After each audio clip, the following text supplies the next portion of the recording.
Não entendi porque a qualidade não está boa.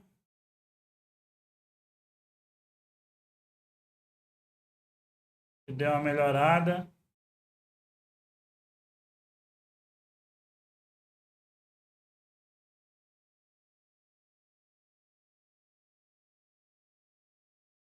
Não entendi porque a qualidade não está boa.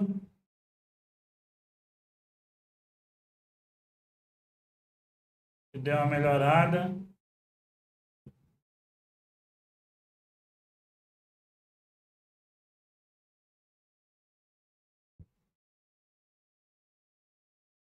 Não entendi porque a qualidade não está boa. Pessoal, quem puder chegar aí já deixar o like, eu agradeço demais.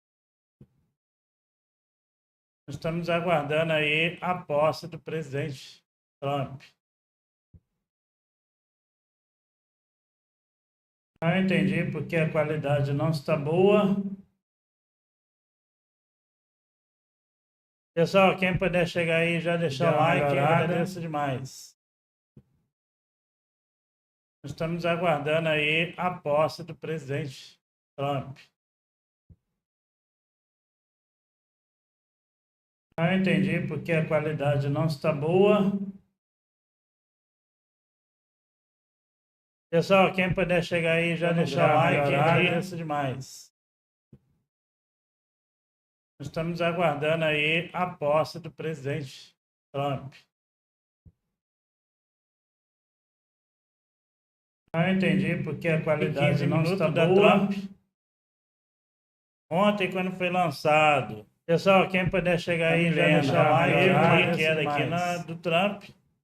Mas é que nem eu falei ontem, estamos aguardando aí a posse do presidente. A MemeCoin do Trump ganha aqui consistência. Vou colocar o vídeo aqui daqui a pouco, porque a qualidade não está boa. Tá milando aqui, ela vai... Ontem, quando foi lançado. Pessoal, quem puder chegar aí já deixar o like, eu aqui do Trump. Mas é que nem eu falei ontem, estamos aguardando aí a posse do presidente. A MemeCoin do Trump ganha aqui consistência. Vou colocar o vídeo aqui daqui a pouco, porque a qualidade não está boa. Tá milando aqui, ela vai... Ontem, quando foi lançado. Pessoal, quem puder chegar aí já deixar o like, aqui do Trump. Mas é que nem eu falei ontem, estamos aguardando aí a posse do presidente. A MemeCoin do Trump ganha aqui consistência. Vou colocar o vídeo aqui daqui a pouco, porque a qualidade não está boa. Tá milando aqui, ela vai... Ontem, quando foi lançado. Pessoal, quem puder chegar aí já deixar o like, aqui do Trump. Mas é que nem eu falei ontem, estamos aguardando aí a posse total de mercado do Trump ganha aqui consistência. Estamos aí com 3 trilhões 610 bilhões de dólares aí que ela vai ontem quando foi lançado. Pessoal, quem puder chegar aí já deixar o like aqui do Trump. Mas é que nem eu falei ontem, estamos aguardando aí a posse total de mercado do Trump ganha aqui consistência. Estamos aí com 3 trilhões 610 bilhões de dólares aí que ela vai ontem quando foi lançado. Pessoal, quem puder chegar aí já deixar o like aqui do Trump. Mas é que nem eu falei ontem, estamos aguardando aí a posse total de mercado do Trump ganha aqui consistência. Estamos aí com 3 trilhões 610 bilhões de dólares aí que ela vai ontem quando foi lançado. Pessoal, quem pode dar vontade ainda mais que já está comentando, tá?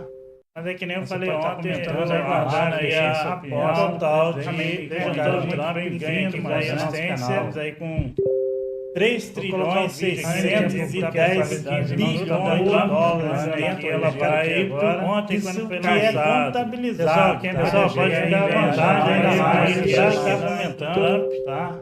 Mas é que nem eu falei ontem, estamos aguardando aí a posse total de mercado do Trump ganha aqui consistência. Estamos aí com 3 trilhões 610 bilhões de dólares aí que ela vai ontem quando foi lançado. Pessoal, quem pode dar vontade ainda mais que já está comentando, tá? Mas é que nem eu falei ontem, estamos aqui, né? A maior tal de Trump vem com resistência, aí com muitos 3 trilhões, 610 bilhões de dólares nessa página, né? Ontem, quando foi lançado, pessoal, pode pegar a vantagem, já está comentando, utiliza aqui para ver. Mas é que nem eu falei ontem, estamos aqui, né? Que é o mercado, né? Que é, na verdade, as que se importam, tá, pessoal? Tem muitos 3 trilhões, 610 bilhões de dólares nessa página, né? Ontem, quando foi lançado, pessoal, pode pegar a vantagem, já está comentando, utiliza aqui, mas é que nem eu falei ontem, estamos aqui, né? Que é o mercado, né? Que é, na verdade, as que se importam, tá, pessoal? Tem muitos 3 trilhões, 610 bilhões de dólares nessa página, né?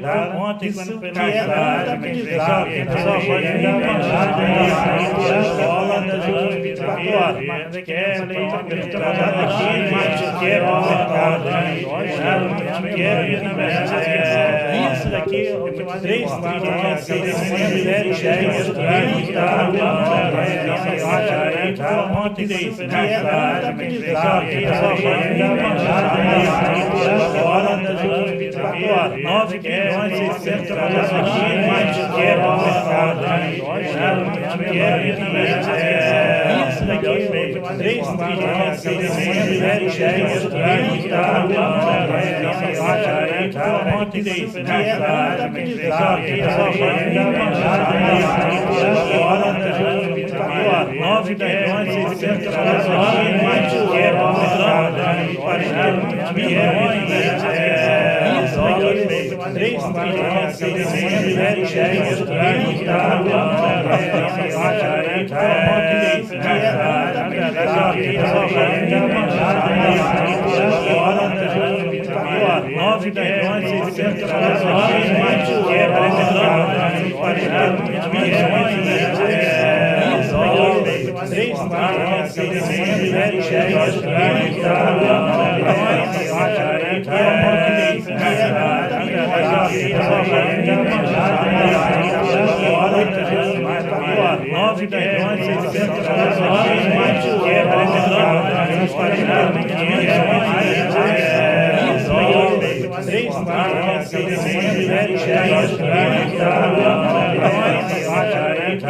contabilizado, pessoal, pode pegar a vantagem, já rola das últimas 24 horas. 9 bilhões, 600 milhões de que é o mercado, 40 milhões, isso daqui, 3 trilhões, 610 bilhões de dólares nessa página, né? Que é contabilizado, pessoal, pode pegar a vantagem, já rola das últimas 24 horas. 9 bilhões, 600 milhões de que é o mercado, 40 milhões,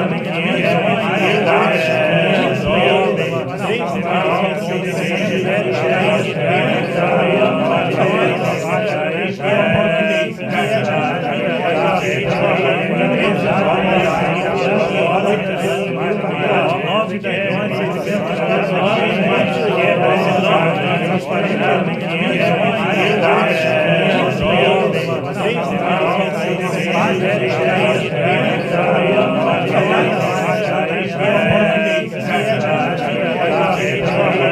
vantagem, já rola das últimas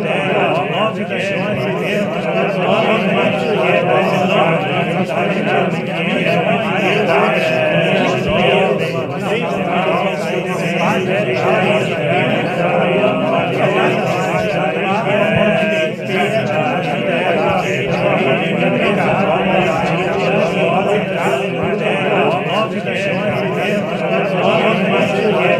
600 milhões de que é o mercado, 40 milhões, isso daqui, 3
At the Capitol in Washington, D.C., where in the coming hours, Donald Trump will be taking the oath of office.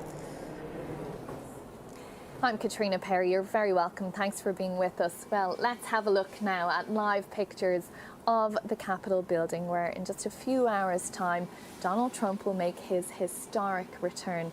He is, of course, set to be sworn in as the 47th President of the United States. You can see there a lovely aerial shot of Washington, D.C., a very frosty Washington, D.C. It's about -7 degrees Celsius at the moment, and there was a fresh snowfall last night, so you can see the city there, the National Mall, dusted by snow. Of course, that National Mall at this point on an inauguration day would normally be full of people, but because of that weather, President-elect Donald Trump taking the decision on Friday to move the proceedings indoors inside the rotunda of the Capitol building, with a watch celebration party and parade in the nearby Capital One Sports Arena. But of course, this is a ritual of American democracy dating back more than 230 years. And even though things have been moved inside, you can of course still expect plenty of pomp and circumstance, with an inaugural speech, with an indoor parade, and later on tonight, the glitzy inauguration balls. There'll be musical performances as well from the Village People and country star Carrie Underwood, and we will have all of that here for you live on BBC News. That's right, Katrina, an action-packed day here in Washington, D.C. We're going to be keeping a very close eye on all of the images. Just a short while ago, we saw the President-elect Donald Trump and the Vice President-elect J.D. Vance going into St. John's Episcopal Church, where they're attending a church service there, a prayer service with members of their family. Now, we are following everything very closely, and we're looking at images, I believe, of that church right now. It is very close to the White House. Now, the President-elect Donald Trump and the incoming First Lady, Melania Trump, they spent the evening at the Blair House, as is the tradition. That's just across from the White House, and they departed a short while ago from the Blair House to that church that you're looking at. They are all inside right now. It is a private affair, no video or photos of what is happening inside, but we understand it is a solemn prayer service led by the Reverend Fisher there, who said it will be fitting of the power and the responsibility that the office of the presidency holds. So that is what's happening at the very moment. And we are going to be tracking all of this that is happening over the coming hours for you, of course, from right here in the U.S. Capitol. We'll be watching closely as that ceremony, the rotunda, takes place, and we have our correspondents across the U.S. and also across Washington, D.C. for us right here as well. Now, more than 200,000 people were given tickets to attend the inauguration. They have arrived here in Washington, D.C., and again, those icy temperatures led to that last-minute change of plans, that last-minute change of venues. The inauguration ceremony moved indoors to spare people from those freezing temperatures that, unfortunately, Katrina is out in at the moment. But at the moment, instead of outside the Capitol steps, the President-elect and his Vice President-elect, J.D. Vance, as we said, will be sworn in the Capitol Rotunda, about a 5-minute walk from where we are at the moment. All of this marking an extraordinary comeback for Donald Trump as he returns to the White House 4 years after losing that bid for re-election. And we have seen a weekend of celebrations of glitzy balls and star-studded events to celebrate the incoming president, culminating in a campaign-style rally where he pledged to make America great again.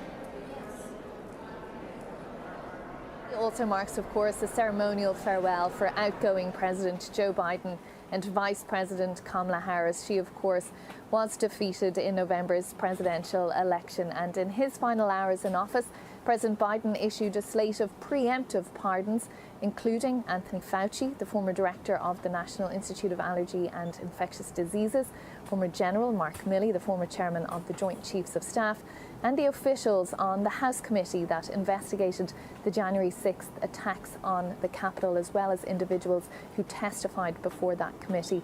And as the clocks tick down to the ceremonial transfer of power from one president to another, we'll bring you all of those major moments here, because of course the world is watching as Donald Trump once again takes the reins of the world's biggest economy and returns as commander-in-chief of its largest military force. So lots of countries interested to see just what he will do. But this is a big moment for him, for his supporters, and we can go live now to the Capital One Arena, where they are gathered, to our senior North America correspondent Gary O'Donoghue, who is inside with them. Gary, I'd say the excitement levels are really filling at this point. Well, I wouldn't say excitement, but they are sort of starting to build up. The numbers are starting to build up. They're letting people in. This is hours and hours before Donald Trump is coming. The music, they're playing the traditional playlists that have driven many of us mad at rallies around the country for months, if not years, but they're playing it at pretty low levels at the moment. So I think they're sort of realizing it's a long old day, but they are starting to let some of those long lines that have been outside the Capital One Arena in, because the temperatures, as we know, outside are extremely cold. And they're going to be able to watch the ceremony itself here on some big screens, the swearing of the oath, the inaugural speech, what kind of tone that will take. Will it be as dark as it was in 2017 when all that talk of American carnage, or will it be something more hopeful? Will it be something that tries to bring the country together? We'll see what Donald Trump comes up with this time around. When he comes here, he may sign some of that plethora of executive actions and executive orders that have been promised by his advisors on day one, and indeed by himself on day one. He may save some of that for the theatrics of doing it in front of a crowd here too. So a lot to sort of look forward to, certainly for these Trump supporters on day one of this second Donald Trump presidency. And as everyone is expecting, this is going to be an incredibly frenetic day one and an incredibly frenetic next few weeks. All right, Gary, we will indeed be watching that very closely there in the Capital One Arena when Donald Trump arrives there later in the afternoon. We can speak now to Chad Wolf, a former acting U.S. Secretary of Homeland Security in the first Trump administration. He's now the America First Policy Institute's executive director and chair for the Institute's Center for Homeland Security and Immigration. Chad, very good to have you back on BBC News. I want to pick up directly where our correspondent left off. They're talking about some of those executive orders and actions that have been telegraphed and announced that will happen today on day one of Donald Trump's second term. The big focus on immigration. What are you expecting to see in these executive orders on immigration? And do you expect them also to be signed in front of the crowds at the Capital One Arena? Yeah, it's good to be with you. Look, I think there's going to be, what we've heard is hundreds of executive actions that span across a number of issues, to include immigration, to include border security. I think on that issue, when we see President Trump sign those orders, I think you're probably going to see a couple of different things. You're going to see a number of actions focused on securing that border and making sure that, and to right the past mistakes over the last 4 years. So that's things like restarting border wall construction, that physical infrastructure that we know that works. It's ending the CBP One app that allows individuals to come into the country, a parole program that has been abused, and a number of other things, restricting asylum access to just ports of entry so that we know who's coming in and can vet individuals coming in. And then there's going to be things like targeting the cartels, probably designating them as a foreign terrorist organization, which means something very specific in our laws, and then addressing, obviously, the removal operation or the deportation of criminal aliens here inside the United States. So I think you're going to see a number of actions on all three of those fronts. Chad, hi, it's Katrina Perry here as well. Just on those actions, when he signs those documents, I mean, you know from working in the department, what is the timeline from signing an action on those deportations, for example, as you mentioned there, and those deportations actually being carried out? Well, it's important to remember, obviously, there's been a transition ongoing here for a couple of months. So the incoming team has been preparing for this. Obviously, once it is signed, then it goes to the individual agencies inside the department to execute it, right? But when we talk about deportation, I think it's important to remember that DHS and ICE specifically removes individuals from the country every single day. So that's nothing new for them. This will be in a different scale, right? A different magnitude than they normally do. So I think, again, that's going to start on day one, and you'll likely see new enforcement priorities from the new administration. We saw this on day one with the Biden administration curtailing a lot of the priorities and limiting the number of individuals that you can remove from the country. So you're likely to see what President Trump issued back in 2017. Chad, on this mass deportation order, you know, President Trump saying again on Sunday this will be the biggest deportation operation in U.S. history. We've also heard his incoming border czar, Tom Homan, speaking about this. And we've seen a number of cities gearing up, if you will, for what might be to come. Can you tell us a bit about whether there are the resources to carry this out? There have been concerns flagged about the fact that the ICE agents, there are not enough ICE agents, for example, to carry out exactly what Donald Trump wants to do.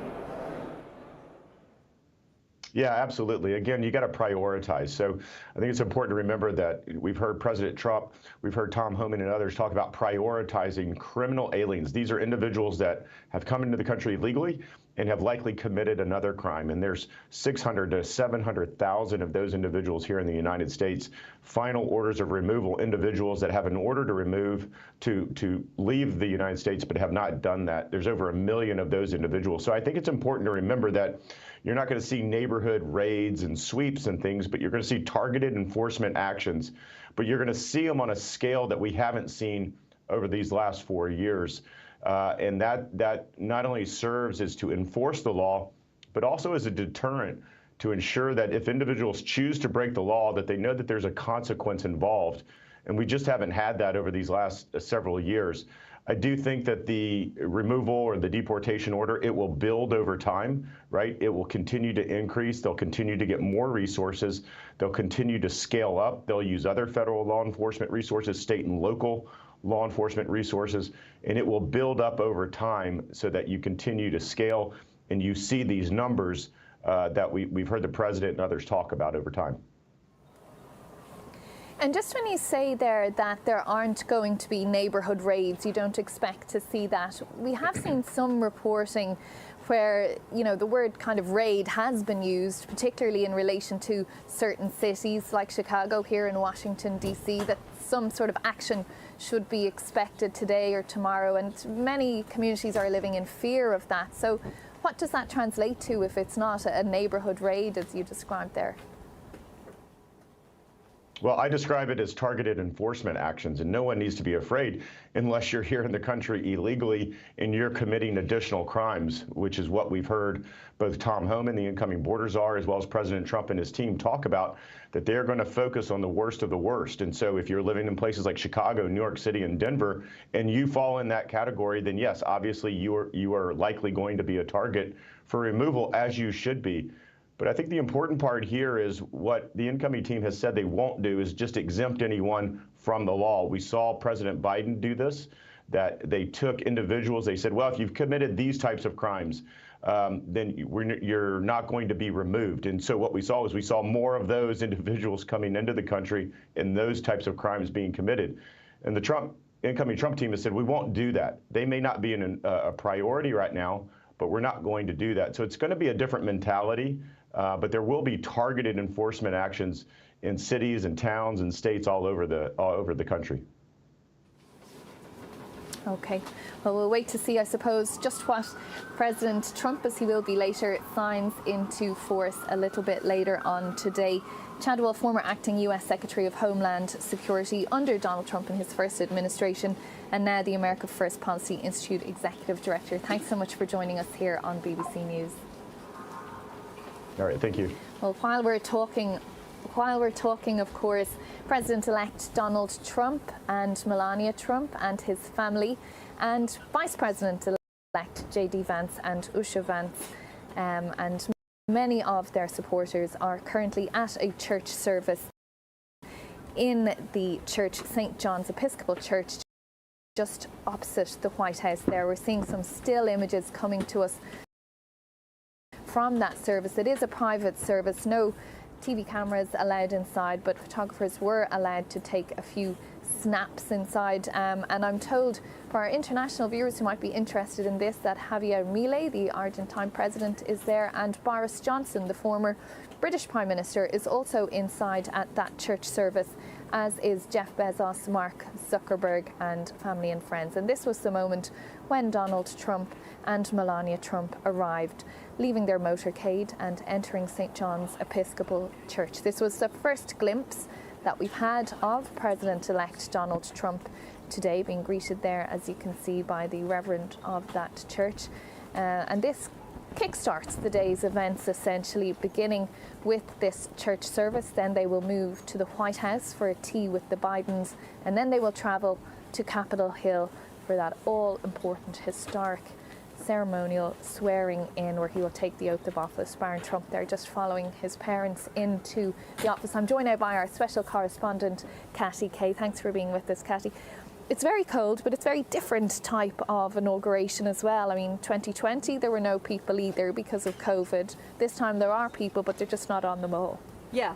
It's also, I was just watching Melania's outfits, because you always have to watch Melania Trump for fashion, because she always makes a point of trying to say something. And the first time around, there she was in a rather Jackie Onassis pale blue, very glamorous, very kind of Vogue. Here, much more sober, straight. And I don't know what the message is, but Melania Trump always chooses her outfits very carefully. This seems to be like the grown-up Trump. I think the message is, this is the grown-up Trump administration. I'm wearing black and it's sober and we're going to get things done. Maybe that's reading too much into one outfit. Yes, it's very different. Washington is very different. I've been out and about all weekend. In 2017, there was much less obvious signs of pro-MAGA, pro-Trump life out on the streets. It feels this weekend like Washington, D.C., which is a monumentally liberal city, has become extremely kind of pro-Trump, very make America great again, people in their hats, going to the balls, going to the parties, very proud, very confident, very bold, in a way that they weren't in 2017. My sense in 2017 was quite a lot more anxiety about what the country had just done. People didn't know Donald Trump as a president. They didn't know what they had elected. This time around, they know it and they like it. And you feel that in him and in his supporters. We don't have the same counter-protest, though, in 27 either. Do you remember? I mean, these streets here, there were all those scuffles. People were arrested and ended up in the courts the next morning. Yeah, and then following on that, you had just a few days later, you had the big, massive women's march. None of that is planned this time around. You had far more opposition to Donald Trump within the Republican Party, of course, back in 2017 as well, and in society at large. Today he has a huge, broad constituency, not just the people who voted for him. We've seen, and there we see, Joe Biden and Jill Biden, Kamala Harris, and Doug Emhoff waiting for the Trumps at the White House. Some of this is normal. Some of this is what we expect from an inauguration. This is my 6th presidential inauguration. I guess 2020 was a little different, but this time around, there's a lot that is normal about this. All of these things that are part of the process of the transfer of democracy that send a signal to Americans and to the rest of the world. But there's also a lot that's very different and not quite normal. Okay, well, we have lots to talk about over the morning and following these pictures of the day's events as they take place. But I want to go back over to Sumi for the moment. Yeah, Katrina, as you said, we've just been looking at those pictures as the Vice President Kamala Harris and Doug Emhoff, her husband, just arrived at the White House. As Caddy was saying, they're getting ready to greet Donald Trump and Melania Trump as they arrive at the White House. That'll be the next step of the process, the next milestone, if you will, on this day of inauguration for Donald Trump. An important part of the day of saying goodbye to Joe Biden and Donald Trump entering. We can also speak now today, as we're looking at these pictures of the Capitol, to Lee Greenwood, American singer, songwriter. He has become a fixture at Donald Trump's campaign events, and of course he also performed at the Republican National Convention, and we should say at that big Capital One rally on Sunday, singing "Proud to be an American," welcoming Donald Trump onto stage. Lee, thank you so much for joining us today. Tell us how you will be watching and celebrating the inauguration today. Well, like you, we're anticipating the president and vice president to arrive at the Capitol. They're coming to the White House first, of course, take charge of their new house. But we're here waiting them at the Capitol building, where I will be singing with the United States Marine Corps Band. Not the first time, but certainly an isolated time, because we moved indoors with the selection. It could have been outside. It's a little chilly here. Not terrible. I mean, it's cold in Tennessee, where we have too. I was surprised the snow actually stopped, and that's a good thing. So we're waiting the president's arrival, and then I will sing for him before he signs his document that makes him the 47th president of the United States. Lee, you've become a good friend of the president, Donald Trump. What does this day mean to you? Well, it means a transfer of power, which is a democratic way that we put somebody else in control of the United States. And secondly, at the profession of faith, I think everybody recognizes that all of the events last night at the rally, where I actually sang before the president arrived into the arena, was actually a big profession of faith at the very beginning. And I think the whole audience understood that. I think it's very important that we recognize that, because when he swears his oath, he will have his hand on a Bible. And I tell you what, somebody just handed me this. I don't know if you can see it or not, but this is the brand new edition of God Bless USA Bible that came out today. There's only 5,000 of these, and he endorses this. Of course, it says to the president, 47th president of the United States, GodBlessUSABible.com for your international audience. If you want to have one of these as a representation of the inauguration, you should get one right now. Okay, Lee Greenwood, it's Katrina Perry here. I just wanted to ask you, you've been a music star for 40 years. You've had 11 #1 hits. For you, singing at an event like this, what does that mean for you personally? Well, I love what I do. And when I have an opportunity to sing with a full band, and particularly the Marine Band, which is the president's own, and I know the conductor quite well, we've done this a couple times prior, it's an exciting moment. And they give me the spotlight. They let me stand in a moment all by myself. And it's kind of like ethereal. It's like it makes you feel like that little tingling thing down your spine while you're performing. And it's very exciting.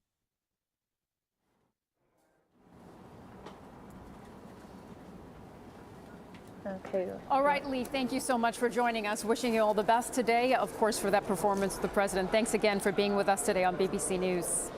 Absolutely. Thank you. All right, we can speak now to John McConnell, former speechwriter for President Bush. John, very good to have you with us today on BBC News. We are, of course, all looking to that inaugural speech that we're going to see Donald Trump deliver as he's sworn in at the Capitol Rotunda. Can you tell us a bit about what the preparation is like for a speech like that?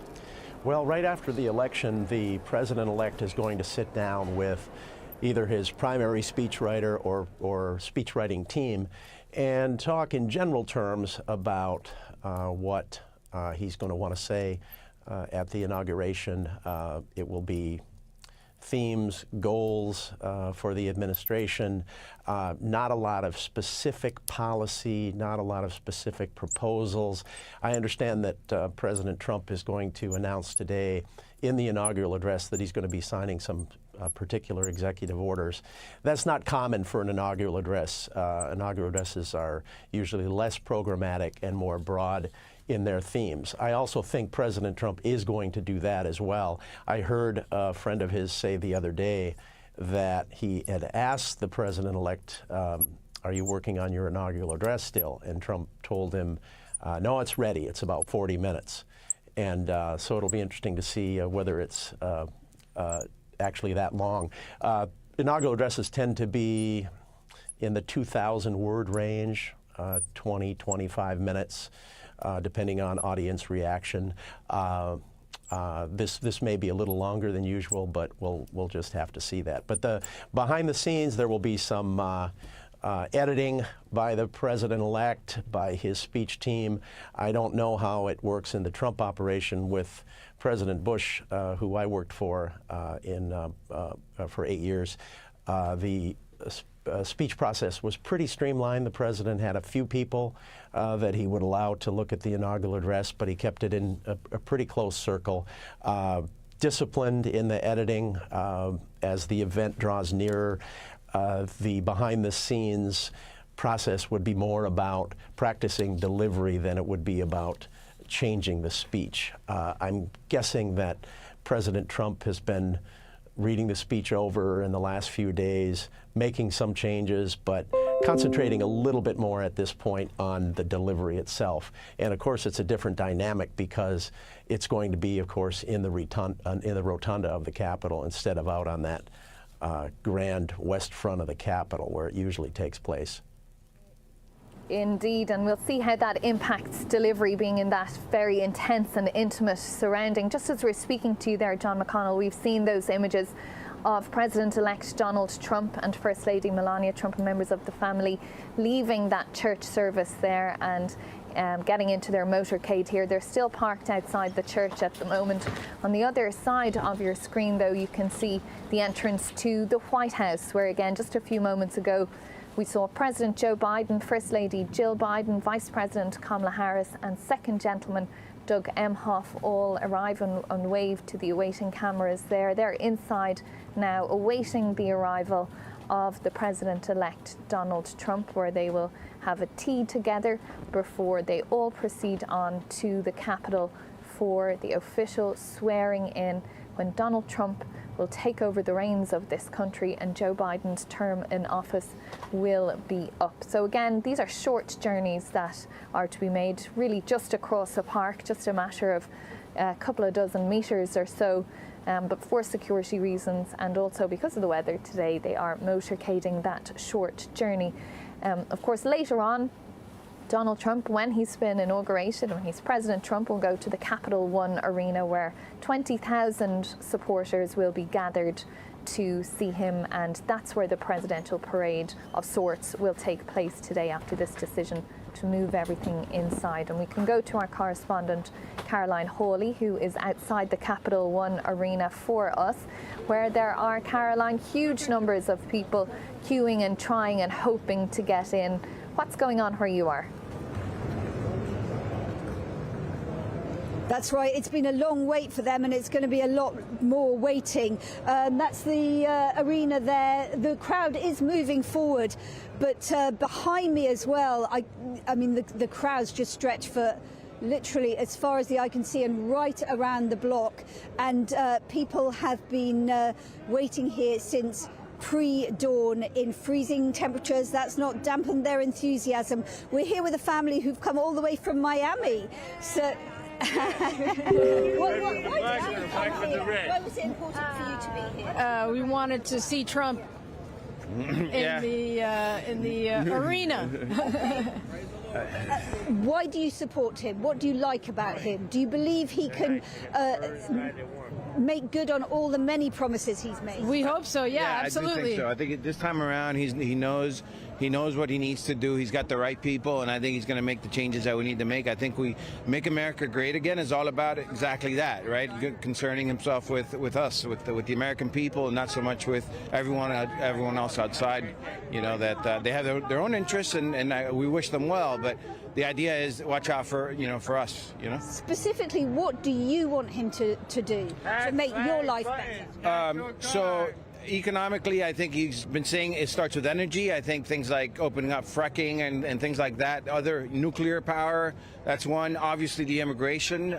So we definitely want to put a stop to immigration. Illegal immigration. Yeah, illegal immigration. There's criminals coming in. It's really terrible. It's obvious that the Democrats have politicized and they've really created a governing body that's actually going after their opponents.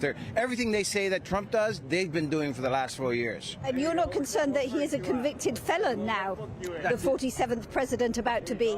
With all due respect, that's a laughable idea. What they did is they're the criminals. Biden just pardoned Fauci and the January 6th committee. He pardoned them because he knows they're criminals, right? No one's going to need to pardon Trump because that what they put him in jail for, or what they're trying to put him in jail for, what they're convicted for, it's all fake. So I know you're from England. I don't know how many people tune in.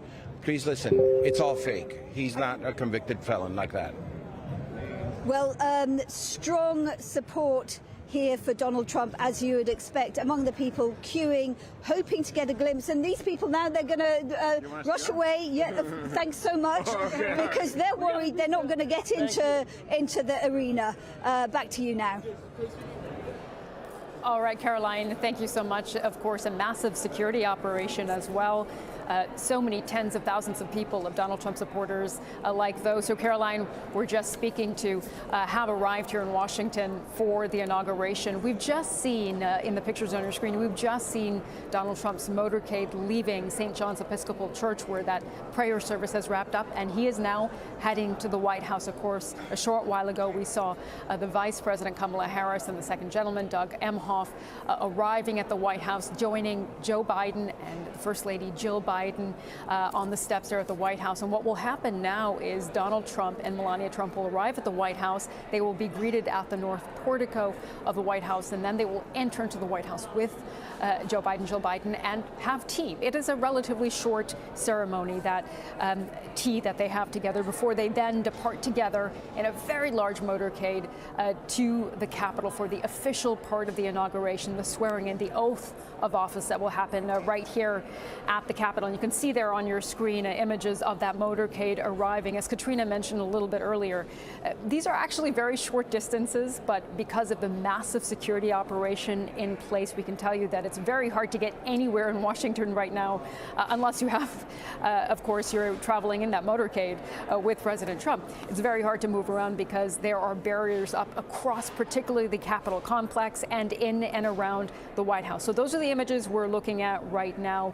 We've mentioned, of course, that this inauguration and the start of the second term for Donald Trump is being watched closely around the world, very much so in China, where our correspondent Laura Bicker is standing by for us. And Laura, we're going to continue watching these pictures as the President-elect Donald Trump and the First Lady, who's going to be re-entering the White House as well, Melania Trump, arrived there. But give us a sense with the looming prospect of another trade war with China, very tense relations with the U.S. How are people there viewing today? Well, good evening from Beijing. I hope you're all keeping warm. I think when it comes to the view from Beijing, we've already heard from China's foreign ministry today that they hope to work with the United States. And I think there's a bit of cautious optimism around here in China. And that is because President Xi was invited to today's inauguration. And there's already been a cordial call between the two leaders.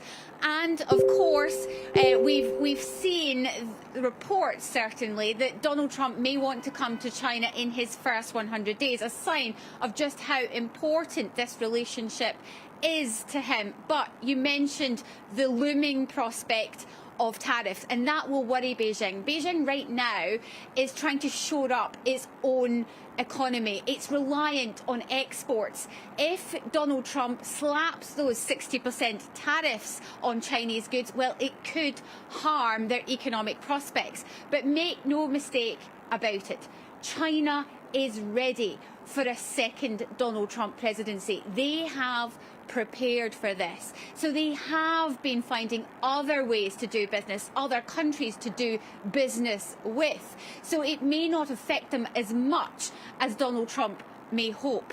And then it comes to the kind of voices that Donald Trump might be listening to. Now, many in his Republican cabinet are China hawks. Marco Rubio, for example, has described China as the greatest threat that the US faces.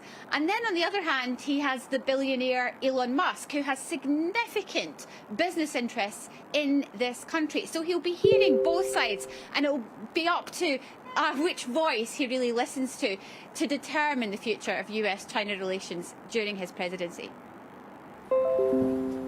Okay, Laura Bicker there in China. Thank you so much for talking to us about how this will be viewed from there. While we've been talking, we have been looking at pictures, and indeed you can see here that the motorcade had left from St. John's Episcopal Church, and here we have Kamala Harris, the Vice President, and Doug Emhoff, the second gentleman, who've come out to the entrance of the White House there to greet the arriving. Ordinarily, it would be the president greeting the president, so this would suggest that perhaps J.D. Vance and Usha Vance are going to arrive here. There's a high security around these events, so we're not given all of the details in advance. An element of surprise for us here as we can await to see what happens. And there we have J.D. Vance, yes, the Vice President-elect, getting out of his motorcade, and his wife Usha Vance, is she there somewhere? We don't see her at the moment. Looks like he's waiting for her though. And we have this there she is there, Usha Vance and J.D. Vance. This is a huge moment for them. He's the third youngest vice president once he's sworn in, and here he is greeting his predecessor Kamala Harris, and also of course the woman that he and Donald Trump beat in the November election. So this is probably quite an awkward moment on a human level for them all involved, but also this is protocol, this is ceremony, and Kamala Harris and Joe Biden said and pledged and promised that there would be a peaceful transition of power as one administration handed off to the next administration. Posing for photos there, and the Vice President and Vice President-elect going into the White House, followed by their spouses. Second gentleman, of course, Doug Emhoff, the first ever second gentleman of the United States, and Usha Vance, who will become the second lady of the United States once her husband, J.D. Vance, is sworn into office in about 2 hours' time from now. So shortly after their arrival, we do expect to see the President and First Lady come out, and then they will greet President-elect Donald Trump and his wife Melania Trump. Their motorcade did go back to Blair House for a brief stop after St. John's Episcopal Church, that church service earlier where they were with their family. So we'll keep an eye on those pictures. Very much the day is up and running now, and all of these formal ceremonies and formal set-piece events leading up to the handover from Joe Biden to Donald Trump a little bit later on. Well, all the while there are things going on behind the scenes here, because of course Donald Trump has pledged to sign 100 or even 200 executive orders later, immigration being top of his list. And we can bring you some new information on immigration that we are getting from those incoming White House administration officials who've been speaking to the media just while we've been on air here.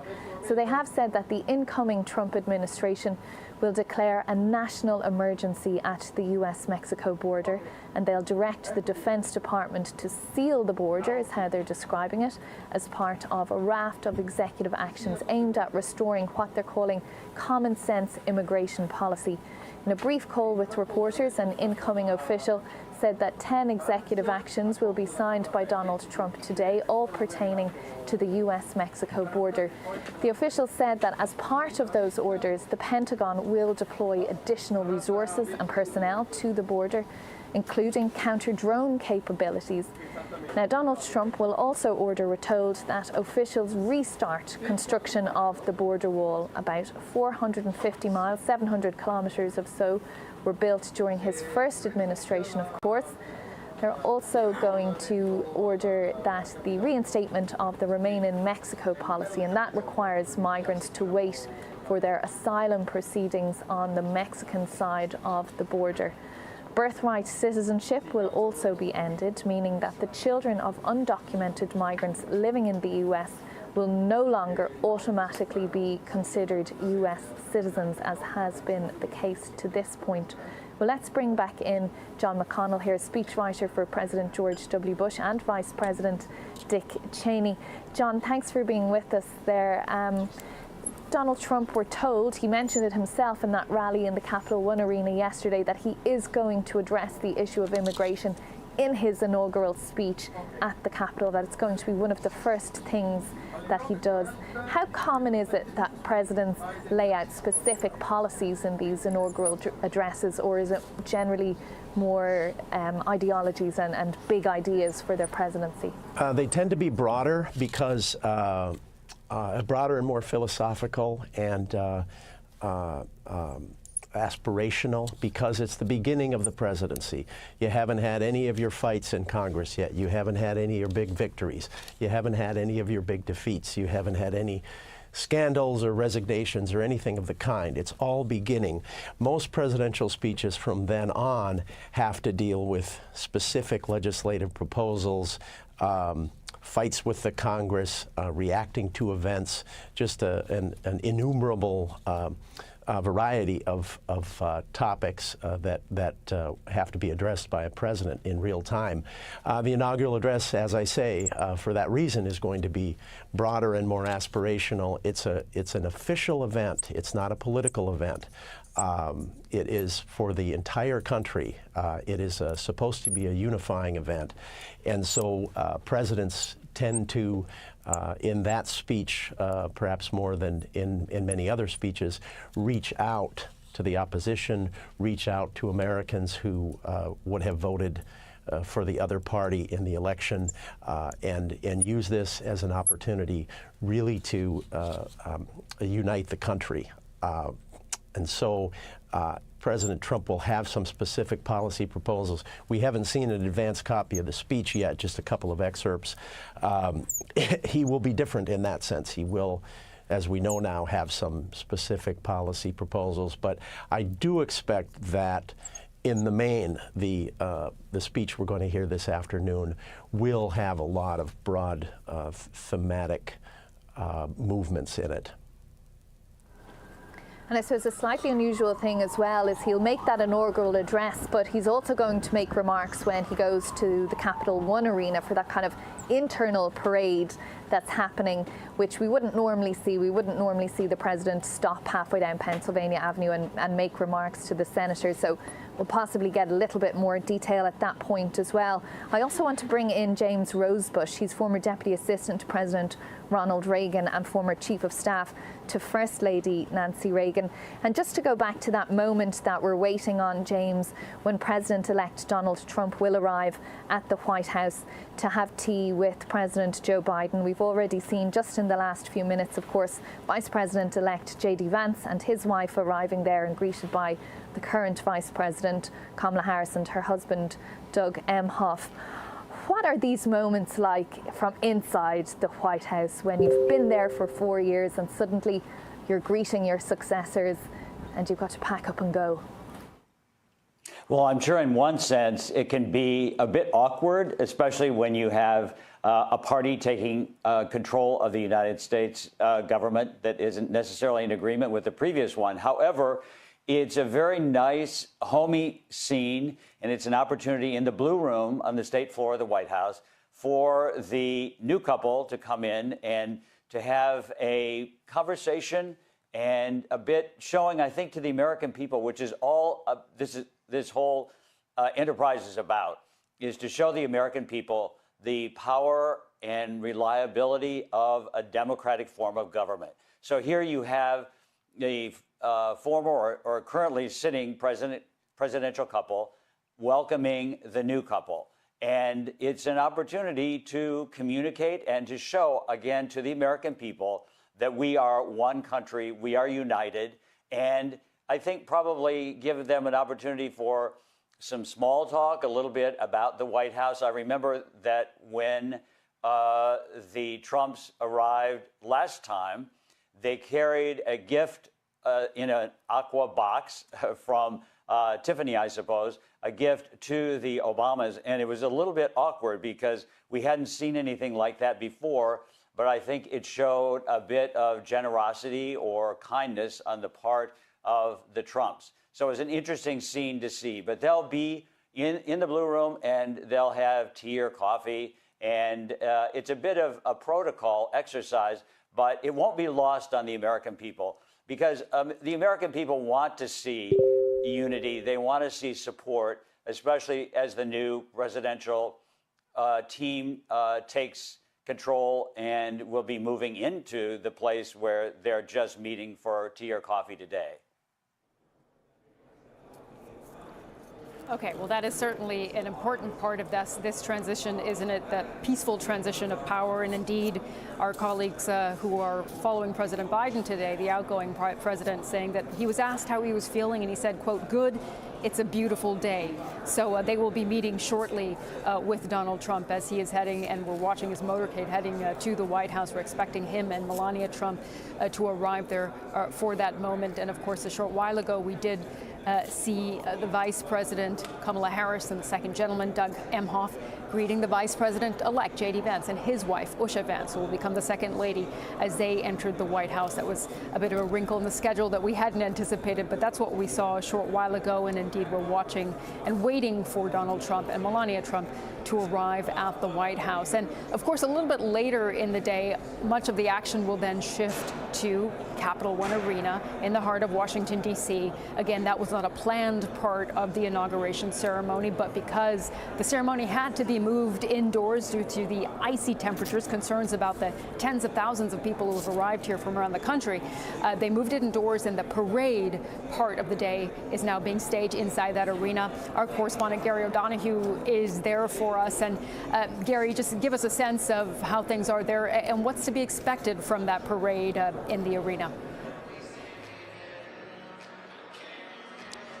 Well, it's starting to fill up, you know, from really early, from when it was pitch black this morning outside. People were queuing for blocks to get in here because when only 20,000 people can get in here, of course, 200,000 tickets were sold for the original inauguration on the Mall, so that's 10%. So you can see why there's a lot of competition to get to this event. So they were queuing up. They've been letting people in gradually, starting to fill up some of the seats from the bottom upwards. They've also been setting up the stage, and interestingly, essas quatro aí, Luiz, a gente fez no primeiro dia. Eu comprei dois no primeiro dia e no outro eu comprei, o Alexandre fez no outro. Whether he uses them or not, but there are teleprompters.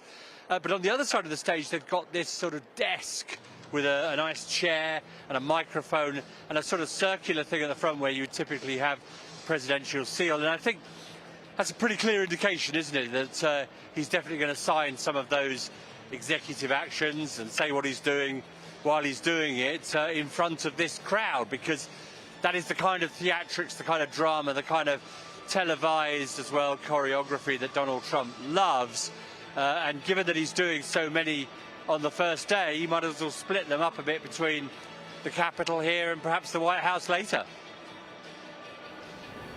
Yeah, that's what we're told, Gary. There will be some signed there. There will be some signed in the Oval Office a little bit later on. And there will be a signing ceremony at the Capitol itself. So potentially 3 spots where we may get some of those actions from, as he will be then President Donald Trump. Just while we've been speaking, we've been watching images of the Trump family arriving at Capitol Hill here. They were all at that church service a little earlier, and President-elect Donald Trump went back to Blair House for a brief stop. Vice President-elect J.D. Vance and his wife are now in the White House with Vice President Kamala Harris and her husband.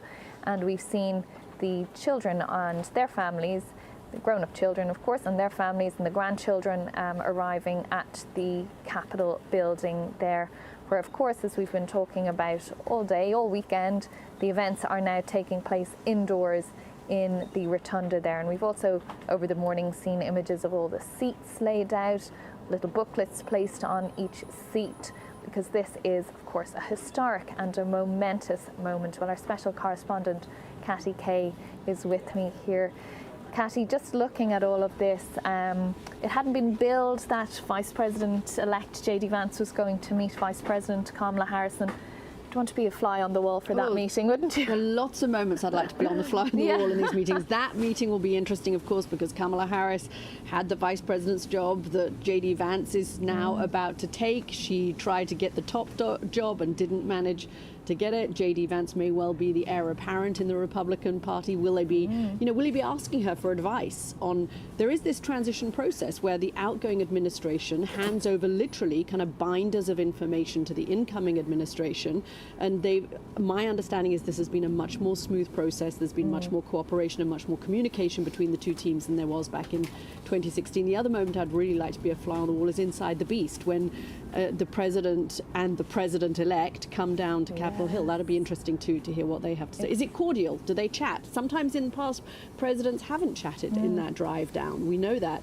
So will there, after these executive actions, these pardons that Joe Biden just announced, how will Donald Trump feel about that? Will he raise that in the beast? It'd be interesting. And of course, the other moment with J.D. Vance and Kamala Harris is they may face each other in 2028. They Who could knows? do. They could be future rivals. Well, I mean, I think that is something that's worth pointing out. American politics moves very fast. People will be having those conversations. The conversation today is going to start after today about who is going to be the next president of the United States. We've just had one election. The world has been consumed. We've got this inauguration we're all watching. But you don't underestimate the degree to which within the Republican Party, the conversations about, I had one this weekend with a former Trump advisor, an official from the first administration. Very quickly, they will begin trying to determine who's going to be the next president after, and the next candidate after Donald Trump. And we're also seeing there on our screens a helicopter parked on the far side of the Capitol building. That is the helicopter that will take Joe Biden away from here once his duties are over and on to whatever life holds for him after that. We don't know yet, but he, no doubt, after 5 decades in public service, will carry on that legacy. It's part of his life, isn't it? Another reminder, seeing that helicopter. We saw that helicopter, of course, for Barack Obama back in 2017 in the inauguration when Donald Trump came in for the first time.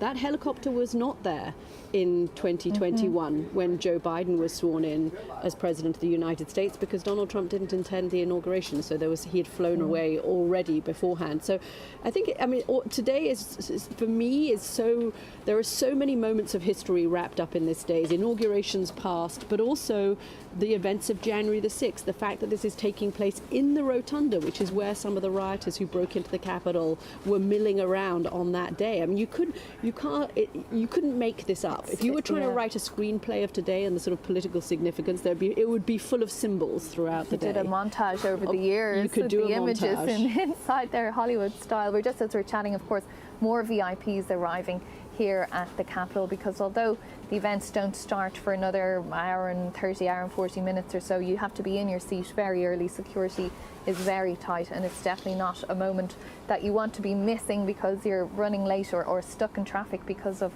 all the streets that are closed down here. Just to bring back in James Rosebush, former Deputy Assistant to President Ronald Reagan and former Chief of Staff to First Lady Nancy Reagan. James, it was under Ronald Reagan that, you know, this kind of glitzy razzmatazz of the inaugurations really went on to a new level, wasn't it? I mean, a former actor, he kind of brought some of that Hollywood style and glamour to this day. No question. You have that right. And it was well noticed and enjoyed by a lot of people that participated. But you had Frank Sinatra was the chairman of the entertainment. So in addition to all the traditional inaugural balls, there was a concert that had a number of noted actors participating, and also a lot of people doing a lot of song. Of course, Lee Greenwood was a part of our administration as well, which was wonderful. But there was, I think, probably an extra amount of entertainment focus because of the Reagans coming from the entertainment industry, and because their friends wanted to be involved in supporting the new president. And also, I think it worked both ways. So they had spent so many years in the entertainment industry that they had developed a lot of relationships, and they wanted to show this to the rest of the world. And I think the entertainers enjoyed it as well. But it was a very ambitiously put together and promoted show, and it was, you know, it was enjoyed by a lot of people, of course, remotely as well on television. So you're absolutely right. There was a lot of glitz. There was a lot of fun and entertainment. I think there was a big accent on what people would be wearing, how people would behave, and in a sense, well, America doesn't have a lot of opportunity to we would say, get involved in pomp and circumstance like so many other countries do, especially in Great Britain. They do it so handsomely. And so this is America's time to shine a bit for the rest of the world and to show that we can put on a great party. And in a way, the inauguration is a party, but with a very serious tone.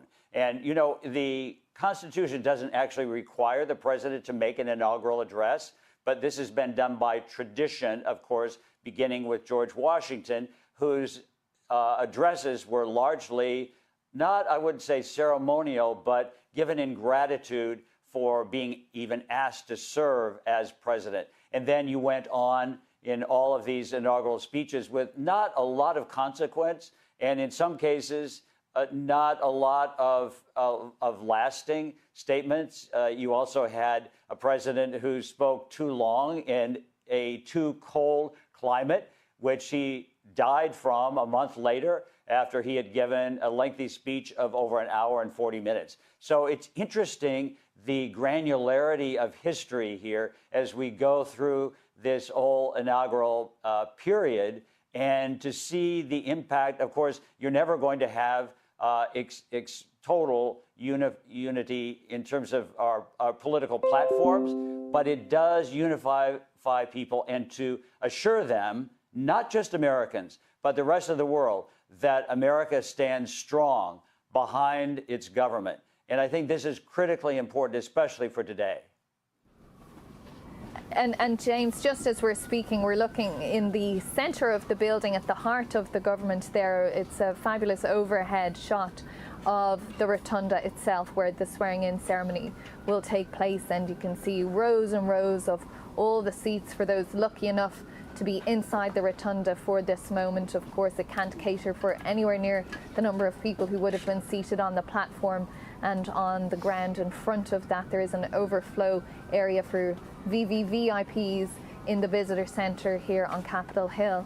And we can just see now, here we are, Donald Trump, President-elect, and Melania Trump arriving at the White House, greeting sitting President Joe Biden and First Lady Jill Biden. This moment, of course, did not happen in 2020 when Joe Biden took over from Donald Trump. Donald Trump not deciding not to go along with that protocol. But here they are, the four of them, posing for a photograph. This is a historic moment when one president passes on to the next.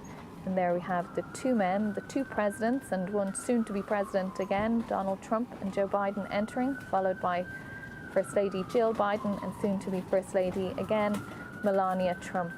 They will have tea there together in the White House. They will have discussions, very private, off-the-record discussions. We won't get to hear what is said there, however much we might like to. And we can just see them making some small talk there. A lot of security, a lot of their officials.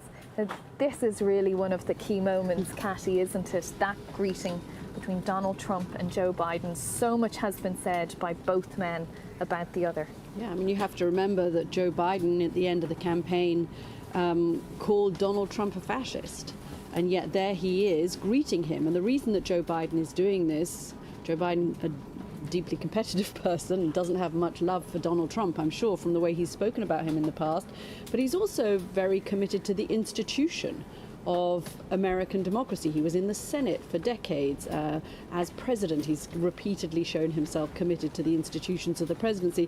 And in many ways, the Democrats who are turning up for this, and even the past presidents who are turning up for this, George W. Bush, Barack Obama, Bill Clinton, they're turning up out of respect for the process, for the 77 million people who voted for Donald Trump.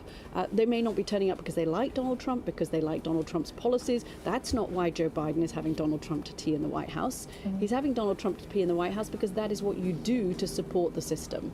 And every time we see these images, in a way, from Joe Biden, I think it's also, in my conversations with allies of Joe Biden, people who work in the White House, they want to remind America subtly that this did not happen 4 years ago. And this is their way of saying, look, this is how the process should work. American democracy is strong and stable, and we are this time around having a normal, peaceful transfer of power. It would be interesting to hear what's said during that tea. We know that sometimes in past presidents, Barack Obama left a letter for incoming President Trump in 2017, outlining his key national security concerns around the world. The letter said the one thing you have to watch out for is North Korea. For example, will there be that kind of a conversation about detailed policy, or will this just be pro forma? And the interesting thing about the shot we're looking at here, which is the White House there and the frosty grass in front of it, it's so cold here in Washington today and for the past few weeks, the flags are at half-mast because, of course, Jimmy Carter, former president, just died on the 29th of December, and those flags were ordered to fly at half-mast. But there has been controversy because in some states they said today is a day of celebration, and although there's a presidential order to honour the passing of one president, that they want to fly the flags at full staff to honour the new president, the incoming president, Donald Trump. Yeah, for Donald Trump and his supporters, this really is a moment of celebration. It's a huge moment of vindication. I mean, we were talking about the rotunda earlier in Capitol Hill. Of course, Jimmy Carter that's where presidents lie in state up on the Capitol as well. So lots been going on Capitol Hill just in the last few days. And the thing I'm really interested to hear today is that inaugural address. That's the thing I'm most focused on. The one that he gave in 2017 so took us by surprise. Will this be different? Will there be a vision for America? Because I think one of the questions we all have about Donald Trump is how much can he succeed in what he's laid out to do? Is this going to be an efficient, oiled machine that manages to get things done, or is this going to be more of the kind of first administration, a little bit more chaotic? And he has said he wants to strike a more optimistic tone in that speech, which of course he will be delivering less than 2 hours from now. But right now he's inside that building, the White House. President Joe Biden and President-elect Donald Trump meeting for tea. Welcome to our special BBC coverage of Donald Trump's second inauguration. I'm Sumi Somaskanda. I'm in the Capitol here in Washington, D.C., where in just about 1.5 hours' time, Donald Trump will take the oath of office in the Capitol Rotunda. Now let's take you to some pictures of the White House. What we've seen just a moment ago is the President-elect Donald Trump and the incoming First Lady Melania Trump just arrived at the White House. They were greeted at the North Portico entrance of the White House by the outgoing President Joe Biden and the outgoing First Lady Jill Biden. This is all part of the tradition and of the protocol of an inauguration day. They were greeted there. They then entered together inside. What happens now is they have a private conversation over tea. It's not a long conversation, but again, part of the process of the inauguration. Shortly after that, they will then depart together in a very large motorcade that will then head to the Capitol Rotunda. Of course, Donald Trump being sworn in that Capitol Rotunda. And let's take you to some live pictures of the Capitol as well. It is just now an hour and a half away from when Donald Trump will make that historic return, set to be sworn in as the 47th President of the United States. You can see that beautiful aerial image of the Capitol Rotunda there. It is an icy cold day here in Washington, D.C., but you can see there's that sunshine shining down on us here in Washington. This is part, again, of the ritual of American democracy dating back more than 230 years.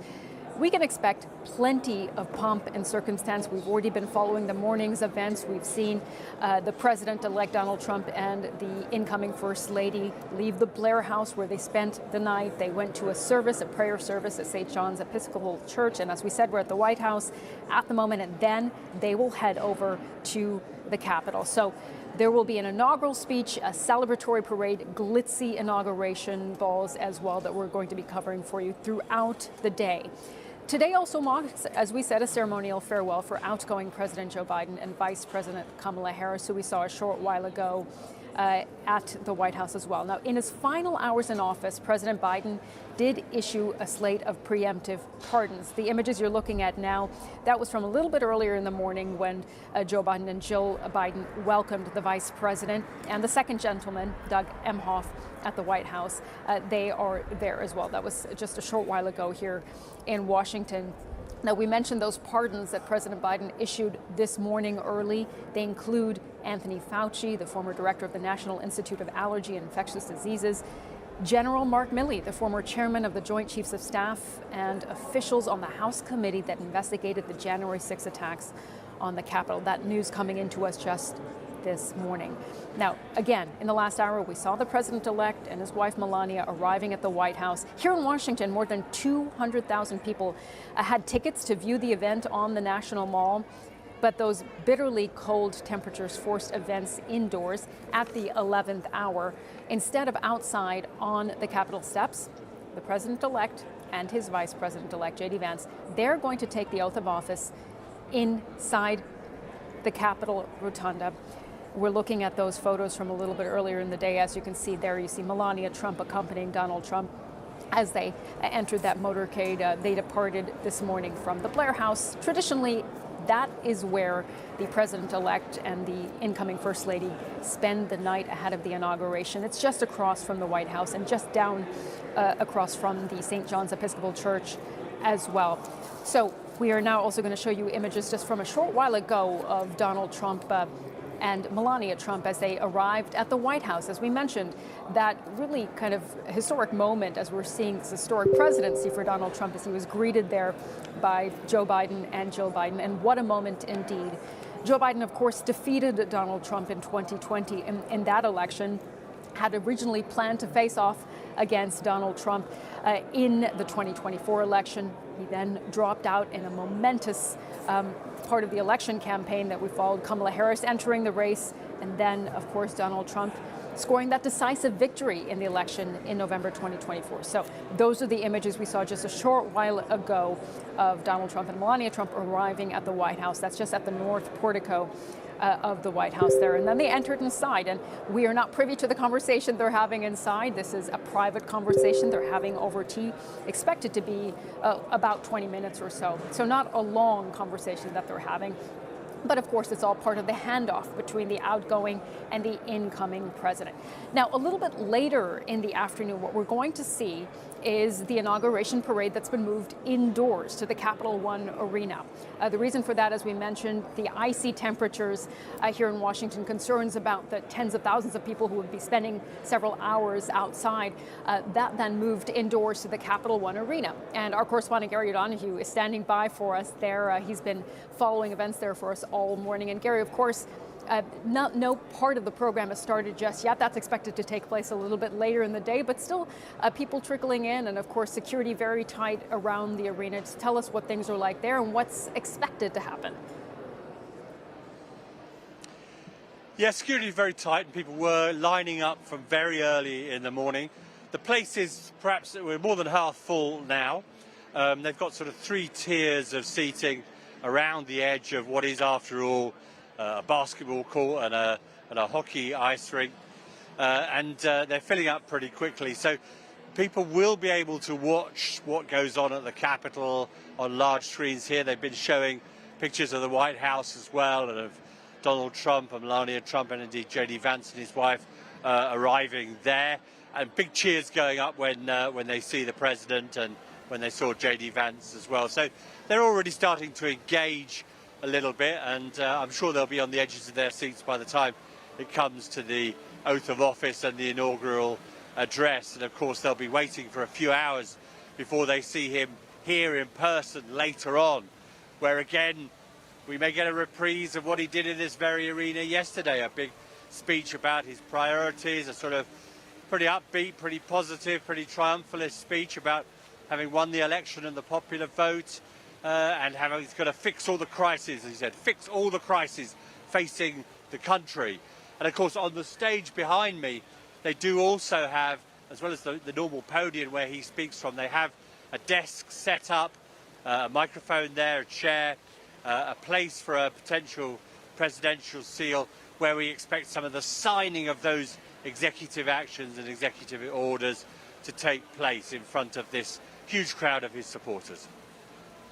Yeah, and indeed, Gary, you know, we saw at that rally at Capital One Arena on Sunday on the banners that were flashing around the arena the words "Trump will fix it," and that's something we saw on many of the campaign posters during the election campaign as well, and that's what Donald Trump is promising to do.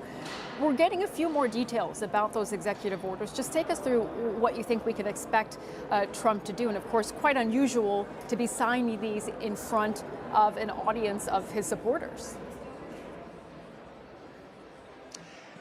Yeah, I mean, executive orders do often get signed in front of the press, and, you know, when bills are signed as well, you know, they have sometimes a dozen different pens for people to, you know, take away a different pen each who are involved in these various things. It's one of those sort of things Americans do. But yeah, it's going to be a number of orders related to the border, and a national emergency at the border, we understand, sending more personnel down there. You've got to remember, though, that executive orders, they have the force of law, but they cannot conjure up new money. Only Congress can conjure up new money. So this is about sort of redirecting resources, redirecting some of the money that's already out there. So it's limited. So, for example, if you're doing a massive roundup of illegal migrants in this country, and you want to, you know, increase the number of ICE agents, the Immigration and Customs and Enforcement Authority that does those removals, if you want to fund all that, you're going to have to get Congress to agree to it. Now, of course, the incoming president does have control of both houses, a very slim majority in the House of Representatives, slimish one in the Senate as well. But if he wants to really do that mass deportation he's talked of, he's going to need huge amounts of personnel, and that takes money. And at the moment, he doesn't have the money.